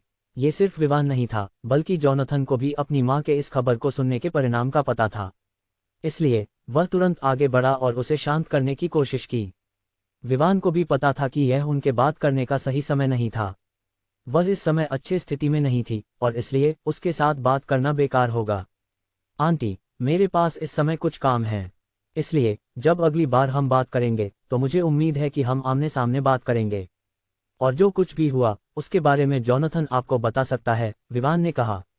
नीलिमा का मन इस समय पूरी तरह से उलझा हुआ था, इसलिए हालांकि उसने स्पष्ट रूप से सुना कि वह क्या कह रहा था, उसके उलझे हुए विचारों ने उसे सिर हिलाने के लिए मजबूर किया, फिर से हिलाने के लिए।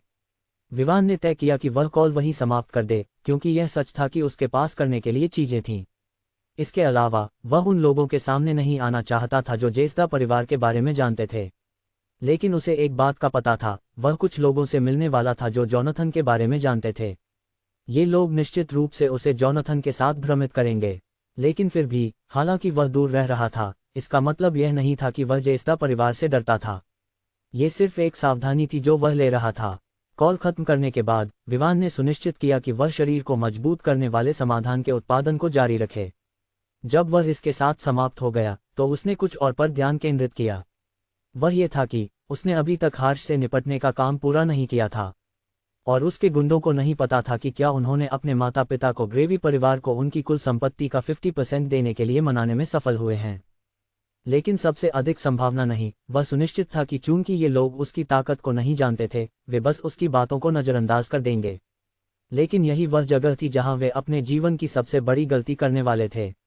बिना किसी समय बर्बाद किए विवान ने दीपिका से संपर्क किया और उनसे उन सभी लोगों की जानकारी मांगी जो शामिल थे। हालांकि उसे नहीं पता था कि विवान क्यों जानकारी मांग रहा है, उसने फिर भी उसे जो कुछ भी पता था वह सब जानकारी दे दी। क्या आप कुछ करने की योजना बना रहे हैं? उसने जब सभी जानकारी देने के बाद पूछा। विवान हंसते हुए बोला, मैं इस समय अपनी चाल नहीं चल रहा हूं। मैं उस समय का इंतजार कर रहा हूं जो मैंने उन्हें दिया है, उसके समाप्त होने से पहले। आप किस बारे में बात कर रहे हैं? दीपिका ने उलझन में पूछा। निश्चित रूप से, उसे नहीं पता था कि विवान क्या योजना बना रहा है। उसने सोचा कि विवान बस उन पर कार्रवाई करना चाहता है, कुछ बड़ा नहीं। मैंने उन्हें कहा कि वे अपने परिवारों को सान्या के परिवार को उनकी कुल संपत्ति का 50% देने के लिए मनाएं। यह उनके कार्यों के लिए एक मुआवजा था, विवान ने निस्वार्थता से उत्तर दिया। दीपिका की आंखें आश्चर्य और अविश्वास से फैल गईं। आप जानते हैं कि वे ऐसा नहीं करेंगे, है ना? उसने पूछने से खुद को रोक नहीं पाई। बिल्कुल, मुझे पता है, और यही कारण है कि मैं उनके बारे में जानकारी मांग रहा हूं। मैंने उन्हें 1 महीने की अवधि दी है। एक बार समय समाप्त होने पर, यदि उन्होंने जो मैंने उनसे कहा है वह पूरा नहीं किया, तो मैं उन्हें उनकी सारी संपत्ति खोने पर मजबूर कर दूंगा, न कि आधी, विवान ने उत्तर दिया। हा, मुझे लगता है कि वे इसके लायक हैं, दीपिका ने हंसते हुए कहा। वह अपने दोस्त के साथ हुई घटना के लिए उन लोगों के भाग्य की प्रतीक्षा करने में मदद नहीं कर सकी। उसने ये भी सोचा कि विवान द्वारा दिया गया दंड पर्याप्त नहीं था, और हालांकि उसे विवान के बारे में पता था कि उसने उनके अंक तोड़ दिए थे, फिर भी उसने नहीं सोचा कि यह एक महिला की शील के लिए पर्याप्त था। और यह और भी अधिक था जब यह उसके अपने दोस्त, जिसे वह अपनी बहन मानती थी, के साथ जुड़ा था। उसे विवान की क्षमता पर कोई संदेह नहीं था कि वह उन सभी परिवारों से निपट सकता है जो शामिल थे। उसने सुना था कि विवान ने हेलीकॉप्टर प्राप्त किए थे, जिनमें से जेसदा परिवार केवल एक ही प्राप्त कर सकता था। यह अकेले ही साबित करता था कि विवान की क्षमता उन लोगों से कहीं अधिक थी जो उन्होंने देखी थी, और यदि वह ऐसा करने में सक्षम नहीं होता तो वह पहले स्थान पर कोशिश नहीं करता। ग्रेवी परिवार और उसके अपने परिवार का संयोजन हार्श के परिवार से निपटने के लिए पर्याप्त था। ठीक है, मैं इसके लिए उत्सुक हूं, दीपिका ने उत्तर दिया। वह अभी कॉल खत्म करने वाली थी जब उसने अचानक विवान से कुछ पूछा जो उसने सोचा था। वैसे, सान्या ने मुझे बताया कि तुम दोनों एक साथ हो गए हो, तो तुमने उसे उस जानकारी के बारे में क्यों नहीं पूछा जो तुमने मुझसे पूछी थी? उसे उनके बारे में पता है जैसे कि मुझे। वह अपनी माँ की कंपनी में कुछ कामों में बहुत व्यस्त है, इसलिए मैं उसे परेशान नहीं करना चाहता, विवान ने उत्तर दिया। और तुमने सोचा कि मैं ही एकमात्र व्यक्ति हूं जिसे तुम अपने काम से हटा सकते हो, दीपिका ने नाखुशी से कहा। ओह, इसके लिए मुझे खेद है, मैंने वास्तव में चीजों पर विचार नहीं किया, विवान ने अंततः समझा कि सवाल कहाँ जा रहा था। इसलिए उसने तुरंत जवाब देने के बाद कॉल समाप्त कर दिया। वह इन खेलों में शामिल होने के लिए तैयार नहीं था। आखिरकार, लड़कियां अप्रत्याशित होती हैं। अलिप्सस डॉट। बस ऐसे ही 1 सप्ताह बीत गया। इस सप्ताह के दौरान कई चीजें हुईं। इनमें से एक था ग्लेज होटल द्वारा हमले के पीड़ितों को दी गई मुआवजा, और निश्चित रूप से इसने शहर में काफी हलचल मचाई। ग्लेज होटल शहर में अच्छी तरह से जाना जाता था, इसलिए इससे संबंधित कोई भी जानकारी मीडिया के माध्यम से जनता के बीच आसानी से फैल गई। हमले के बारे में खबर कोई रहस्य नहीं थी। कई लोग इसके बारे में जानते थे, और वे भी जानते थे कि वहां कौन लोग मरे थे। जैसा कि अपेक्षित था, सरकार ने उन परिवारों को मुआवजा दिया जिन्होंने अपने प्रियजनों को खो दिया था। सबसे अप्रत्याशित कदम ग्लेज होटल से आया जब उन्होंने मुआवजा देने की पेशकश की, और उनका मुआवजा तो सरकार द्वारा दिए गए मुआवजे से भी अधिक था। इसने लोगों के होटल के प्रति दृष्टिकोण को नाटकीय रूप से बदल दिया। हालांकि अधिकांश लोग इस घटना के बाद होटल में जाने से डरते थे। जब उन्होंने देखा कि होटल ने पीड़ितों की मदद के लिए कदम उठाया है, तो उन्होंने सोचा कि वहां जाना बुरा नहीं है। लेकिन वे ये जानकर भी हैरान थे कि होटल एक पूरे सप्ताह के लिए बंद रहा, और इसके पीछे का कारण ये था कि सभी कर्मचारी छुट्टी पर गए थे। और इससे भी बुरी बात यह थी कि यह मालिक था जिसने छुट्टी का खर्च उठाया था। यह अधिकांश लोगों के लिए, विशेष रूप से होटल व्यवसाय में, कुछ असामान्य था। वे जानते थे कि होटल के बिना एक दिन का संचालन करना लाभ में कमी के समान था, या वर्ष के अंत में प्राप्त होने वाले लाभ में बड़ी कमी थी। लेकिन फिर भी ग्लेज होटल के सभी प्रतियोगी इस बात से खुश थे कि उस समय उनके पास कोई प्रतिस्पर्धा नहीं थी। लेकिन ये केवल राजधानी शहर में था। अन्य शहरों में जहां होटल की शाखाएं थीं, वहां व्यापार बढ़ गया। यह उन लोगों के लिए एक बड़ा झटका था जिन्होंने सोचा था कि वे इस समय लाभ उठाने वाले हैं जब होटल एक संकट का सामना कर रहा था। अब उनके मन में केवल यही विचार था कि हालांकि वह राजधानी में नुकसान कर रहा है, अन्य शहरों से होने वाले लाभ में वृद्धि इसे पूरा कर सकती है। इस सब के बीच श्रेयंका ने होटल के लिए एक नई इमारत हासिल करने की व्यवस्था की थी। पुनः स्थानांतरण की योजनाएं पहले से ही पूरी हो चुकी थीं और होटल अगले दिन फिर से खोला जाएगा। इसे छोड़कर सान्या ने पहले ही अनुबंध पर हस्ताक्षर कर दिए थे और द रोज एंटरटेनमेंट कंपनी के 12% शेयर प्राप्त कर लिए थे। लेकिन फिर भी उसने अपनी माँ को इसके बारे में नहीं बताया क्योंकि वह चाहती थी कि यदि विवान को इसकी आवश्यकता हो तो वह शेयर उसे वापस दे दे। जैसे कि विवान ने तैयार किए गए समाधानों के लिए उसने पहले ही वल्नारो को 50 बोतलें दे दी थीं। इससे वल्नारो बहुत खुश हुआ।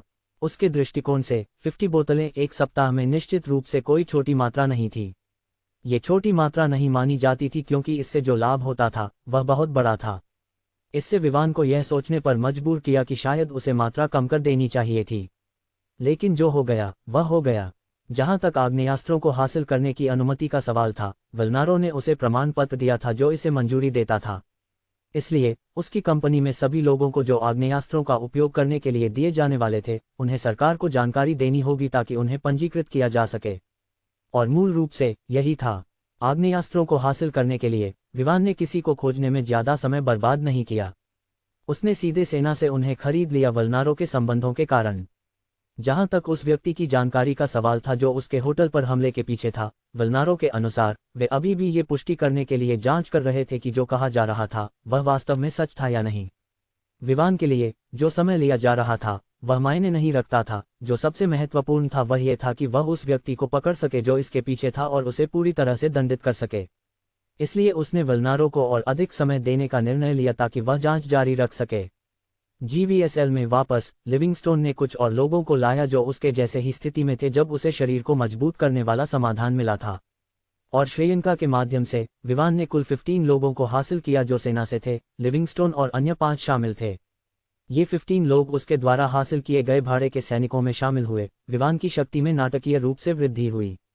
आयुष और ट्रेसी, जिन्होंने भी शरीर को मजबूत करने वाला समाधान लिया था, ने अपने फुर्सत के समय में प्रशिक्षण शुरू कर दिया। ये बस मूल बातें थीं जो उन्होंने सोचा कि उन्हें होनी चाहिए सुरक्षा मुद्दों से निपटने वाले लोगों के रूप में। इस पिछले सप्ताह में विवान ने सान्या से केवल 2 बार मुलाकात की। वह वास्तव में व्यस्त थी और वह बहुत घूम रही थी। वर्तमान में विवान अब ब्राइटवे मेडिकल रिसर्च सेंटर जाने की तैयारी कर रहा था क्योंकि एंटी ल्यूकेमिया गोलियों का पहला बैच तैयार हो चुका था। अब परीक्षण का समय आ गया था। विवान अब यह देखने के लिए उत्सुक था कि क्या गोलियां काम करेगी या नहीं। जब विवान ब्राइटवे मेडिकल रिसर्च इंस्टीट्यूट में पहुंचे तो उनका स्वागत उन वैज्ञानिकों ने किया जो एंटी ल्यूकेमिया गोलियों के उत्पादन के लिए जिम्मेदार थे। उनके चेहरे के भावों से विवान बता सकते थे कि वे बहुत उत्साहित थे और वह पहले से ही अनुमान लगा सकते थे कि उन्होंने गोलियों पर कुछ परीक्षण कर लिए थे। इन वैज्ञानिकों के लिए खुशी को छिपाना इतना आसान नहीं था, इसलिए विवान उनके उत्साह को आसानी से पढ़ सकते थे। विवान ने बस सिर हिलाया और उन्हें परीक्षण के लिए जिम्मेदार प्रयोगशाला की ओर फॉलो किया। वह भी इस बार के परिणामों की प्रतीक्षा कर रहे थे। जब तक परिणाम सफल होंगे, रिसर्च सेंटर की प्रतिष्ठा बढ़ जाएगी। और जब तक वह रिसर्च सेंटर और अस्पताल को जोड़े रखेंगे, दोनों एक साथ बढ़ सकते हैं। हालांकि वह फार्मास्यूटिकल सेक्टर या स्वास्थ्य क्षेत्र पर एकाधिकार करने की योजना नहीं बना रहे थे, लेकिन वह उस क्षेत्र का उपयोग करके उन अन्य क्षेत्रों की क्षमताओं को सुधारने की योजना बना रहे थे जिन पर वह एकाधिकार करना चाहते थे। कुछ समय बाद समूह परीक्षण कक्ष में पहुंचा। ये वही स्थान था जहां शरीर को मजबूत करने वाली गोली का परीक्षण किया गया था। विवान एक तरफ बैठ गए और उन्हें अपने काम को जारी रखने का इंतजार किया। और जैसे ही परीक्षण आगे बढ़ा, वॉल्टर ने गोलियों के बारे में जो उन्होंने पाया था उसका परिचय देना शुरू किया। हमने आपके आने से पहले कुछ परीक्षण किए थे और जैसा कि अपेक्षित था, हमने पाया कि गोलियां प्रभावी थीं, वॉल्टर ने कहा। उन्होंने प्रभावी शब्द पर जोर दिया और विवान की ओर एक नज़र डाली जिसे उन्होंने नज़रअंदाज कर दिया। देखकर कि विवान ने कोई प्रतिक्रिया नहीं दी, वॉल्टर ने जारी रखा, जैसा कि आप देख सकते हैं, हमने सभी परीक्षणों की तरह एक सफ़ेद चूहा इस्तेमाल किया। उन्होंने बात करते हुए सफ़ेद चूहों की दिशा की ओर इशारा किया। हमने पानी में सही अनुपात में घोलने के बाद गोली से बने समाधान का उपयोग किया और इसे सीधे चूहे के शरीर में इंजेक्ट किया। इसके बाद हमने चूहे को भारी विकिरण के अधीन किया और हालांकि चूहा तीव्र मात्रा में विकिरण के कारण कुछ दुष्प्रभावों का सामना कर रहा था, ल्यूकेमिया निश्चित रूप से उनमें से एक नहीं था। सबसे अद्भुत बात यह है कि ये समाधान उस क्षण प्रभावी होता है जब इसे लिया जाता है। वॉल्टर उत्साहित होकर पहले हुई घटनाओं के बारे में बोल रहा था। हालांकि उनका पिछला योजना विवान के वहां होने का इंतजार करना था जबकि वे परीक्षण कर रहे थे, वह इतने खुश थे कि वह विवान को परिणाम दिखाने से खुद को रोक नहीं सके। विवान ने सिर हिलाया। कम से कम वह भी उन परिणामों के बारे में उत्साहित थे जो गोलियों के उत्पादन के पूरा होने के बाद लौटे थे। हालांकि सिस्टम ने उन्हें गोलियों के प्रभावी होने की पुष्टि की थी, वह इसके बारे में थोड़ा नर्वस महसूस कर रहे थे। लेकिन अब जब परिणाम पहले से ही बाहर थे, उन्होंने मुस्कान प्रकट की। फिर भी उन्होंने निर्णय लिया कि वह पहले चल रहे परीक्षण के पूरा होने का इंतजार करेंगे। आपने कितने परीक्षण किए? विवान ने पूछा। पिछले 2 दिनों में हम परीक्षण कर रहे थे। हमने सुनिश्चित किया कि चूहों को विभिन्न समयावधियों के लिए विकिरण के अधीन किया जाए। लेकिन अंत में केवल यही अंतर पाया गया कि जो लोग लंबे समय तक विकिरण के संपर्क में रहे, वे केवल विकिरण के दुष्प्रभावों के कारण अधिक पीड़ित पाए गए। लेकिन फिर भी ल्यूकेमिया का कोई निशान नहीं था। ये बहुत अफसोस की बात है कि गोलियां उन लोगों को ठीक नहीं करेगी जो पहले से ही ल्यूकेमिया से प्रभावित हैं। अपनी व्याख्या के अंत में वॉल्टर ने कुछ हद तक निराशा के साथ साइड किया। विवान ने उसे चुपचाप देखा। यदि वह सही ढंग से याद कर सके तो जब विवान ने उन्हें नुस्खा दिया था तब वे इसके बारे में संदेह में थे, भले ही विवान ने पहले ही उन्हें समझा दिया था कि गोलियां ल्यूकेमिया को ठीक नहीं कर सकती। अब यह आदमी ये कह रहा था कि गोली ल्यूकेमिया को ठीक नहीं कर सकती। क्या एक आदमी की महान महत्वाकांक्षा है? लेकिन फिर भी विवान ने सिर हिलाया और इसे एक तरफ रखने का निर्णय लिया।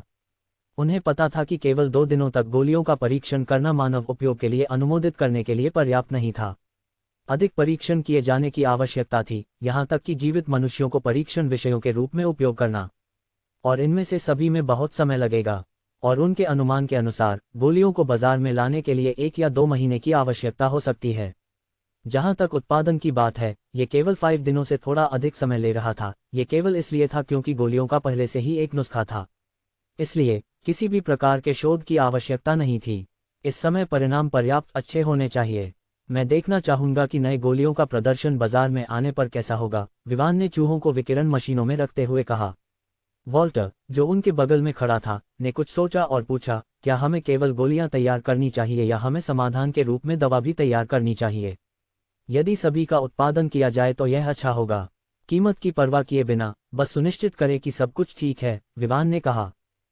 ठीक है बॉस, वॉल्टर ने सिर हिलाया। वह खुश था कि वह एक ऐसे बॉस के अधीन काम कर रहा था जो इतना सहज था। इसके अलावा वह पैसे के मामले में बिल्कुल भी कंजूस नहीं था। यदि आवश्यकता थी तो वह पैसे देगा। और हालांकि उन्होंने पिछले 2 गोलियों के शोध में भाग नहीं लिया था, उन्होंने उत्पादन में भाग लिया था। इस प्रकार उनका ज्ञान बहुत बढ़ गया था। नुस्खे के माध्यम से उन्होंने कुछ ऐसी चीजें समझी थीं जो उन्हें नहीं पता थीं।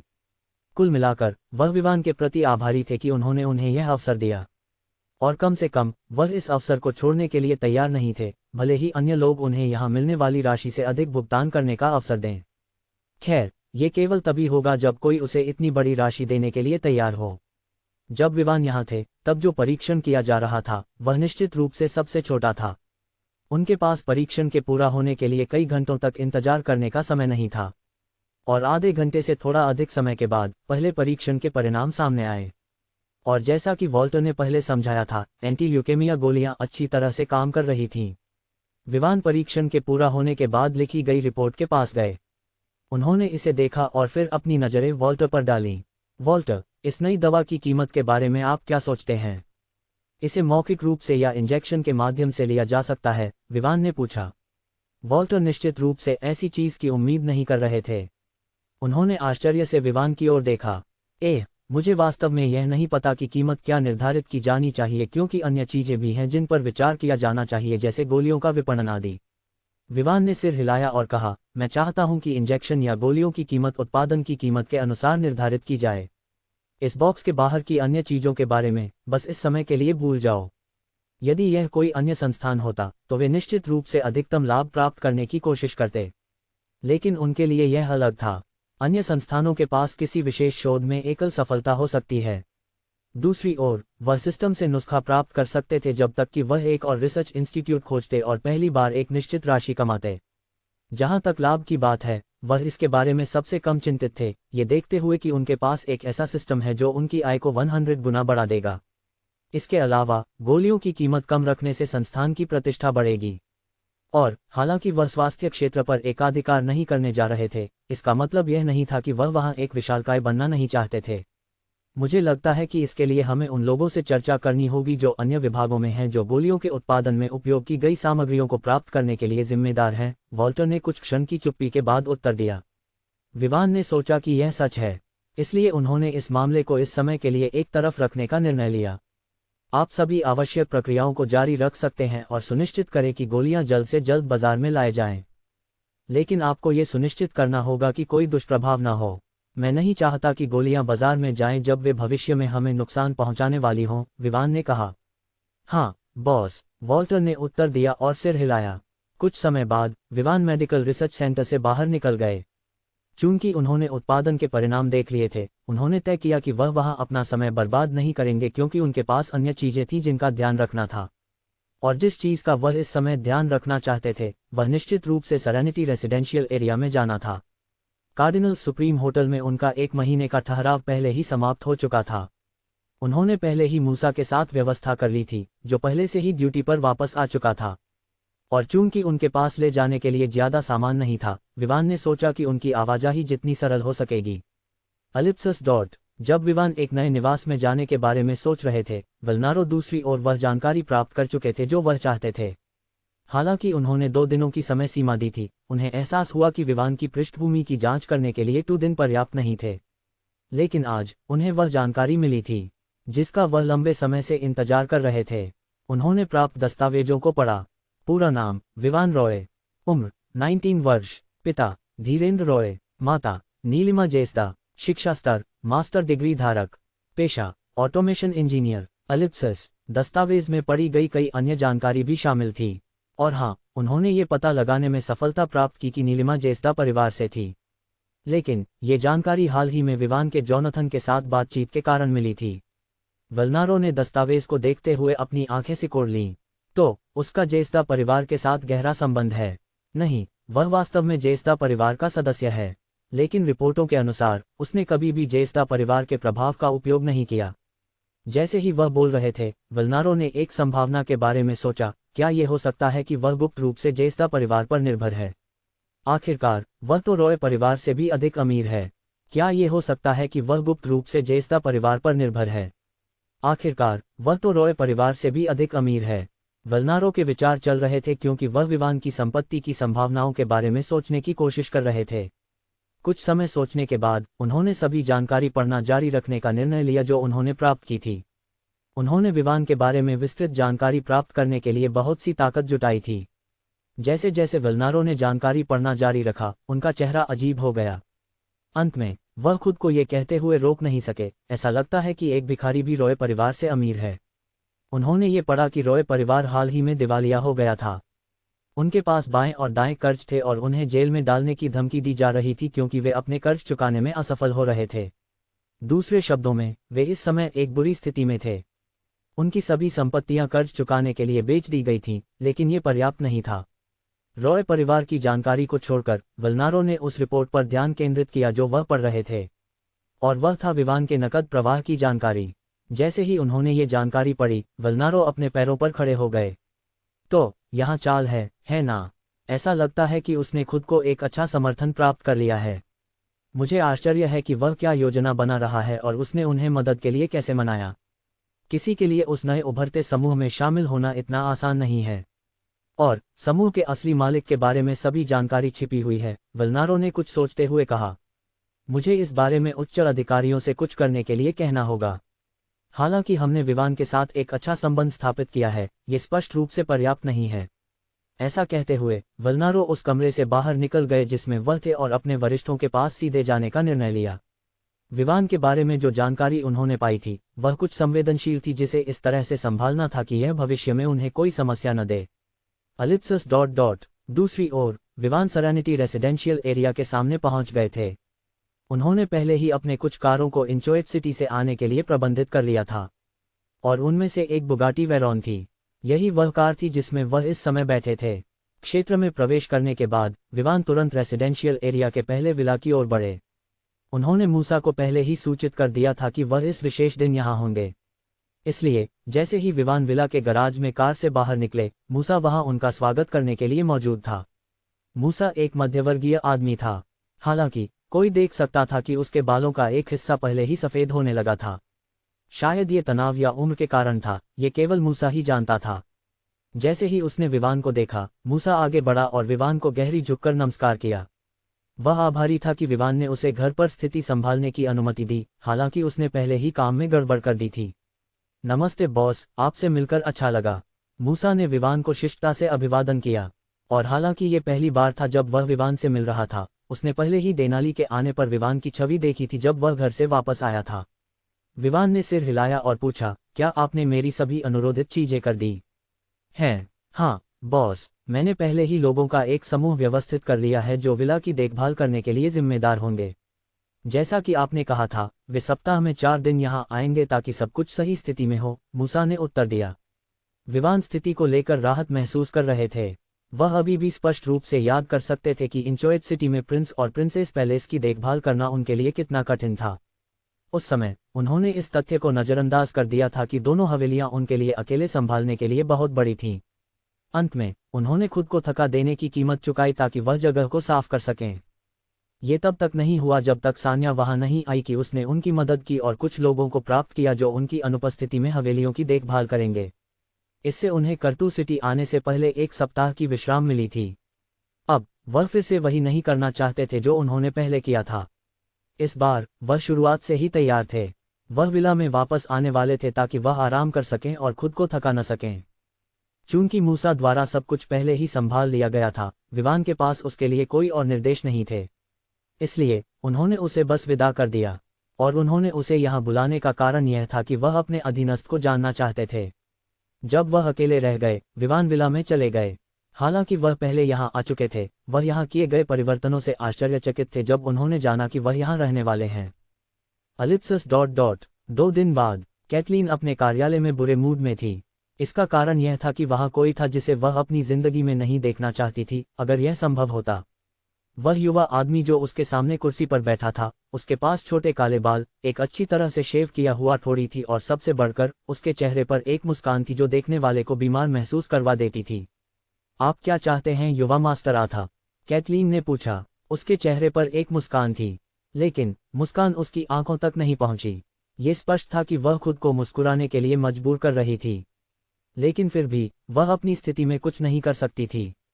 मिसेज मेहता, जब आप जानते हैं कि मैं क्या चाहता हूं, तो बेवकूफ़ बनने की कोई ज़रूरत नहीं है।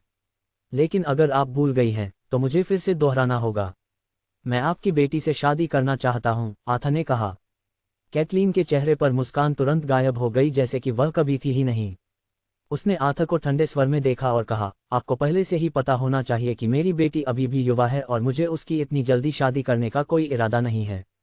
मुझे पता था कि आप इस बार फिर से मुझे अस्वीकार करने के लिए इसका बहाना बनाएंगी, लेकिन मुझे पहले से ही बता दूं कि ये काम नहीं करेगा, आथा ने मुस्कुराते हुए कहा। फिर उसने अपने पैरों को डेस्क पर रख दिया, स्पष्ट रूप से सम्मान की परवाह किए बिना। इस बार मैं चाहता हूं कि हमारे बीच एक सगाई हो। इस तरह वह मुझसे कभी नहीं भाग सकेगी, भले ही आप उम्र के अंतर का उपयोग करके मुझे उससे दूर रखने की कोशिश करें, आथा ने कैटलीन की आंखों में सीधे देखते हुए कहा। दूसरी ओर कैटलीन का चेहरा और भी ठंडा हो गया। उसने आथा को देखा और तय किया कि वह इसके बारे में स्पष्ट रहेगी। इसलिए उसने कहा, शायद आप मेरे शब्दों का अर्थ नहीं समझते, युवा मास्टर आथा। मैं जो कहने की कोशिश कर रही हूँ वह ये है कि मैं आपको अपनी बेटी नहीं दे रही हूँ। उसने सुनिश्चित किया कि वह शब्द दर शब्द कहे ताकि आथा इस मामले में उसकी स्थिति के बारे में स्पष्ट हो। हा हा हा, आथा जोर से हंस पड़ा जैसे कि उसने दुनिया का सबसे मजेदार मजाक सुना हो। उसने कैटलीन को देखा और पूछा, आप अपनी बेटी को मुझे सौंपने से क्या खोती हैं? आप जानते हैं, मैं आपकी इस व्यवसाय को पूरे प्रांत में शीर्ष पर लाने में मदद कर सकता हूँ। कैटलीन को भी पता था कि उसके सामने खड़ा युवा आदमी कुछ साधारण नहीं था। वह शहर में एक प्रसिद्ध प्लेबॉय था। हालांकि अधिकांश लोग उसकी पृष्ठभूमि के बारे में नहीं जानते थे, वे सभी जानते थे कि ये कुछ ऐसा नहीं था जिससे उन्हें छेड़छाड़ करनी चाहिए। कैटलीन को अच्छी तरह से पता था कि उसके खिलाफ जाने से निश्चित रूप से उसके व्यवसाय पर विपत्ति आएगी, लेकिन उसे इसकी परवाह नहीं थी। वह अपनी बेटी को एक ऐसी जिंदगी नहीं देना चाहती थी जिसमें वह केवल दुखी होगी। उसके लिए यह बेहतर था कि उसका व्यवसाय नष्ट हो जाए बजाय इसके कि उसकी बेटी की खुशी नष्ट हो। और यह और भी अधिक था जब सान्या ने विवान के बारे में अपनी यादें फिर से प्राप्त की। हालांकि विवान धन और पृष्ठभूमि के मामले में आथा की तुलना नहीं कर सकते थे, या ऐसा उसने सोचा, वह कोई ऐसा था जो उसकी बेटी को चमकीली मुस्कान दे सकता था। वह मुस्कान थी जिसे वह संरक्षित करने के लिए तैयार थी, भले ही इसके लिए उसे अपने द्वारा इतनी मेहनत से बनाए गए कंपनी की कीमत चुकानी पड़े। आपकी गहरी पृष्ठभूमि से आने वाले लाभों की मात्रा मायने नहीं रखती। मेरे लिए सबसे महत्वपूर्ण यह है कि मेरी बेटी एक अच्छी जिंदगी जी सके, कैटलीन ने उत्तर दिया। मैं उसे वह तरह की जिंदगी दे सकता हूँ मेरे पास जो पैसे हैं उससे मैं जो चाहूँ खरीद सकता हूँ। इसलिए मैं आपको ये भी बता सकता हूँ कि पैसे के साथ मैं कुछ भी, और मैं दोहराता हूँ, कुछ भी हासिल कर सकता हूँ, आर्थर ने कहा। यह अन्य चीज़ों पर सच हो सकता है लेकिन मेरी बेटी पर नहीं। आपके पास कितनी भी धनराशि हो, लेकिन मेरी बेटी कोई वस्तु नहीं है जिसे आप खरीद सकते हैं, कैटलीन ने उत्तर दिया। ये बहुत बुरा है क्योंकि यह मेरे लिए बिल्कुल लागू नहीं होता। मैं पैसे से एक जीवन भी खरीद सकता हूँ। इसलिए मैं आपको सलाह दूंगा कि आप इस पर ध्यान से विचार करें, आर्थर ने हंसते हुए उत्तर दिया। कैटलीन को उस समय दिल में एक ठंडक महसूस हुई जब उसने सुना कि वह पैसे से एक जीवन खरीद सकता है। कम से कम वह उम्मीद नहीं कर रही थी कि आर्थर वास्तव में उसकी बेटी के लिए इस हद तक जाएगा। लेकिन फिर भी उसने अपने दिल में वही संकल्प रखा। यदि उसकी जिंदगी वह कीमत है जो उसे अपनी बेटी को एक अच्छी जिंदगी देने के लिए चुकानी पड़े, तो ऐसा ही सही। जब तक उसकी बेटी आर्थर के हाथों में नहीं पड़ती, वह किसी भी चीज के लिए तैयार थी। वह अभी जवाब देने वाली थी जब अचानक किसी ने दरवाजे पर दस्तक दी। इससे कैटलीन ने भौहें चुराई। उसने निर्देश दिया था कि जब तक वह उन्हें नहीं बुलाएगी तब तक कोई भी यहाँ नहीं आ सकता। लेकिन अब यहाँ कोई था। इससे पहले कि वह उस व्यक्ति को भगा देने के लिए चिल्ला सके, दरवाजा खोला गया और कोई अंदर आया। कैटलीन ने उस समय घबराहट महसूस की जब उसने देखा कि यहाँ कौन है। दूसरी ओर आर्थर ने अपने पैरों को डेस्क से हटा दिया और उन्हें नीचे रख दिया क्योंकि उसने प्रवेश करने वाले की ओर देखा।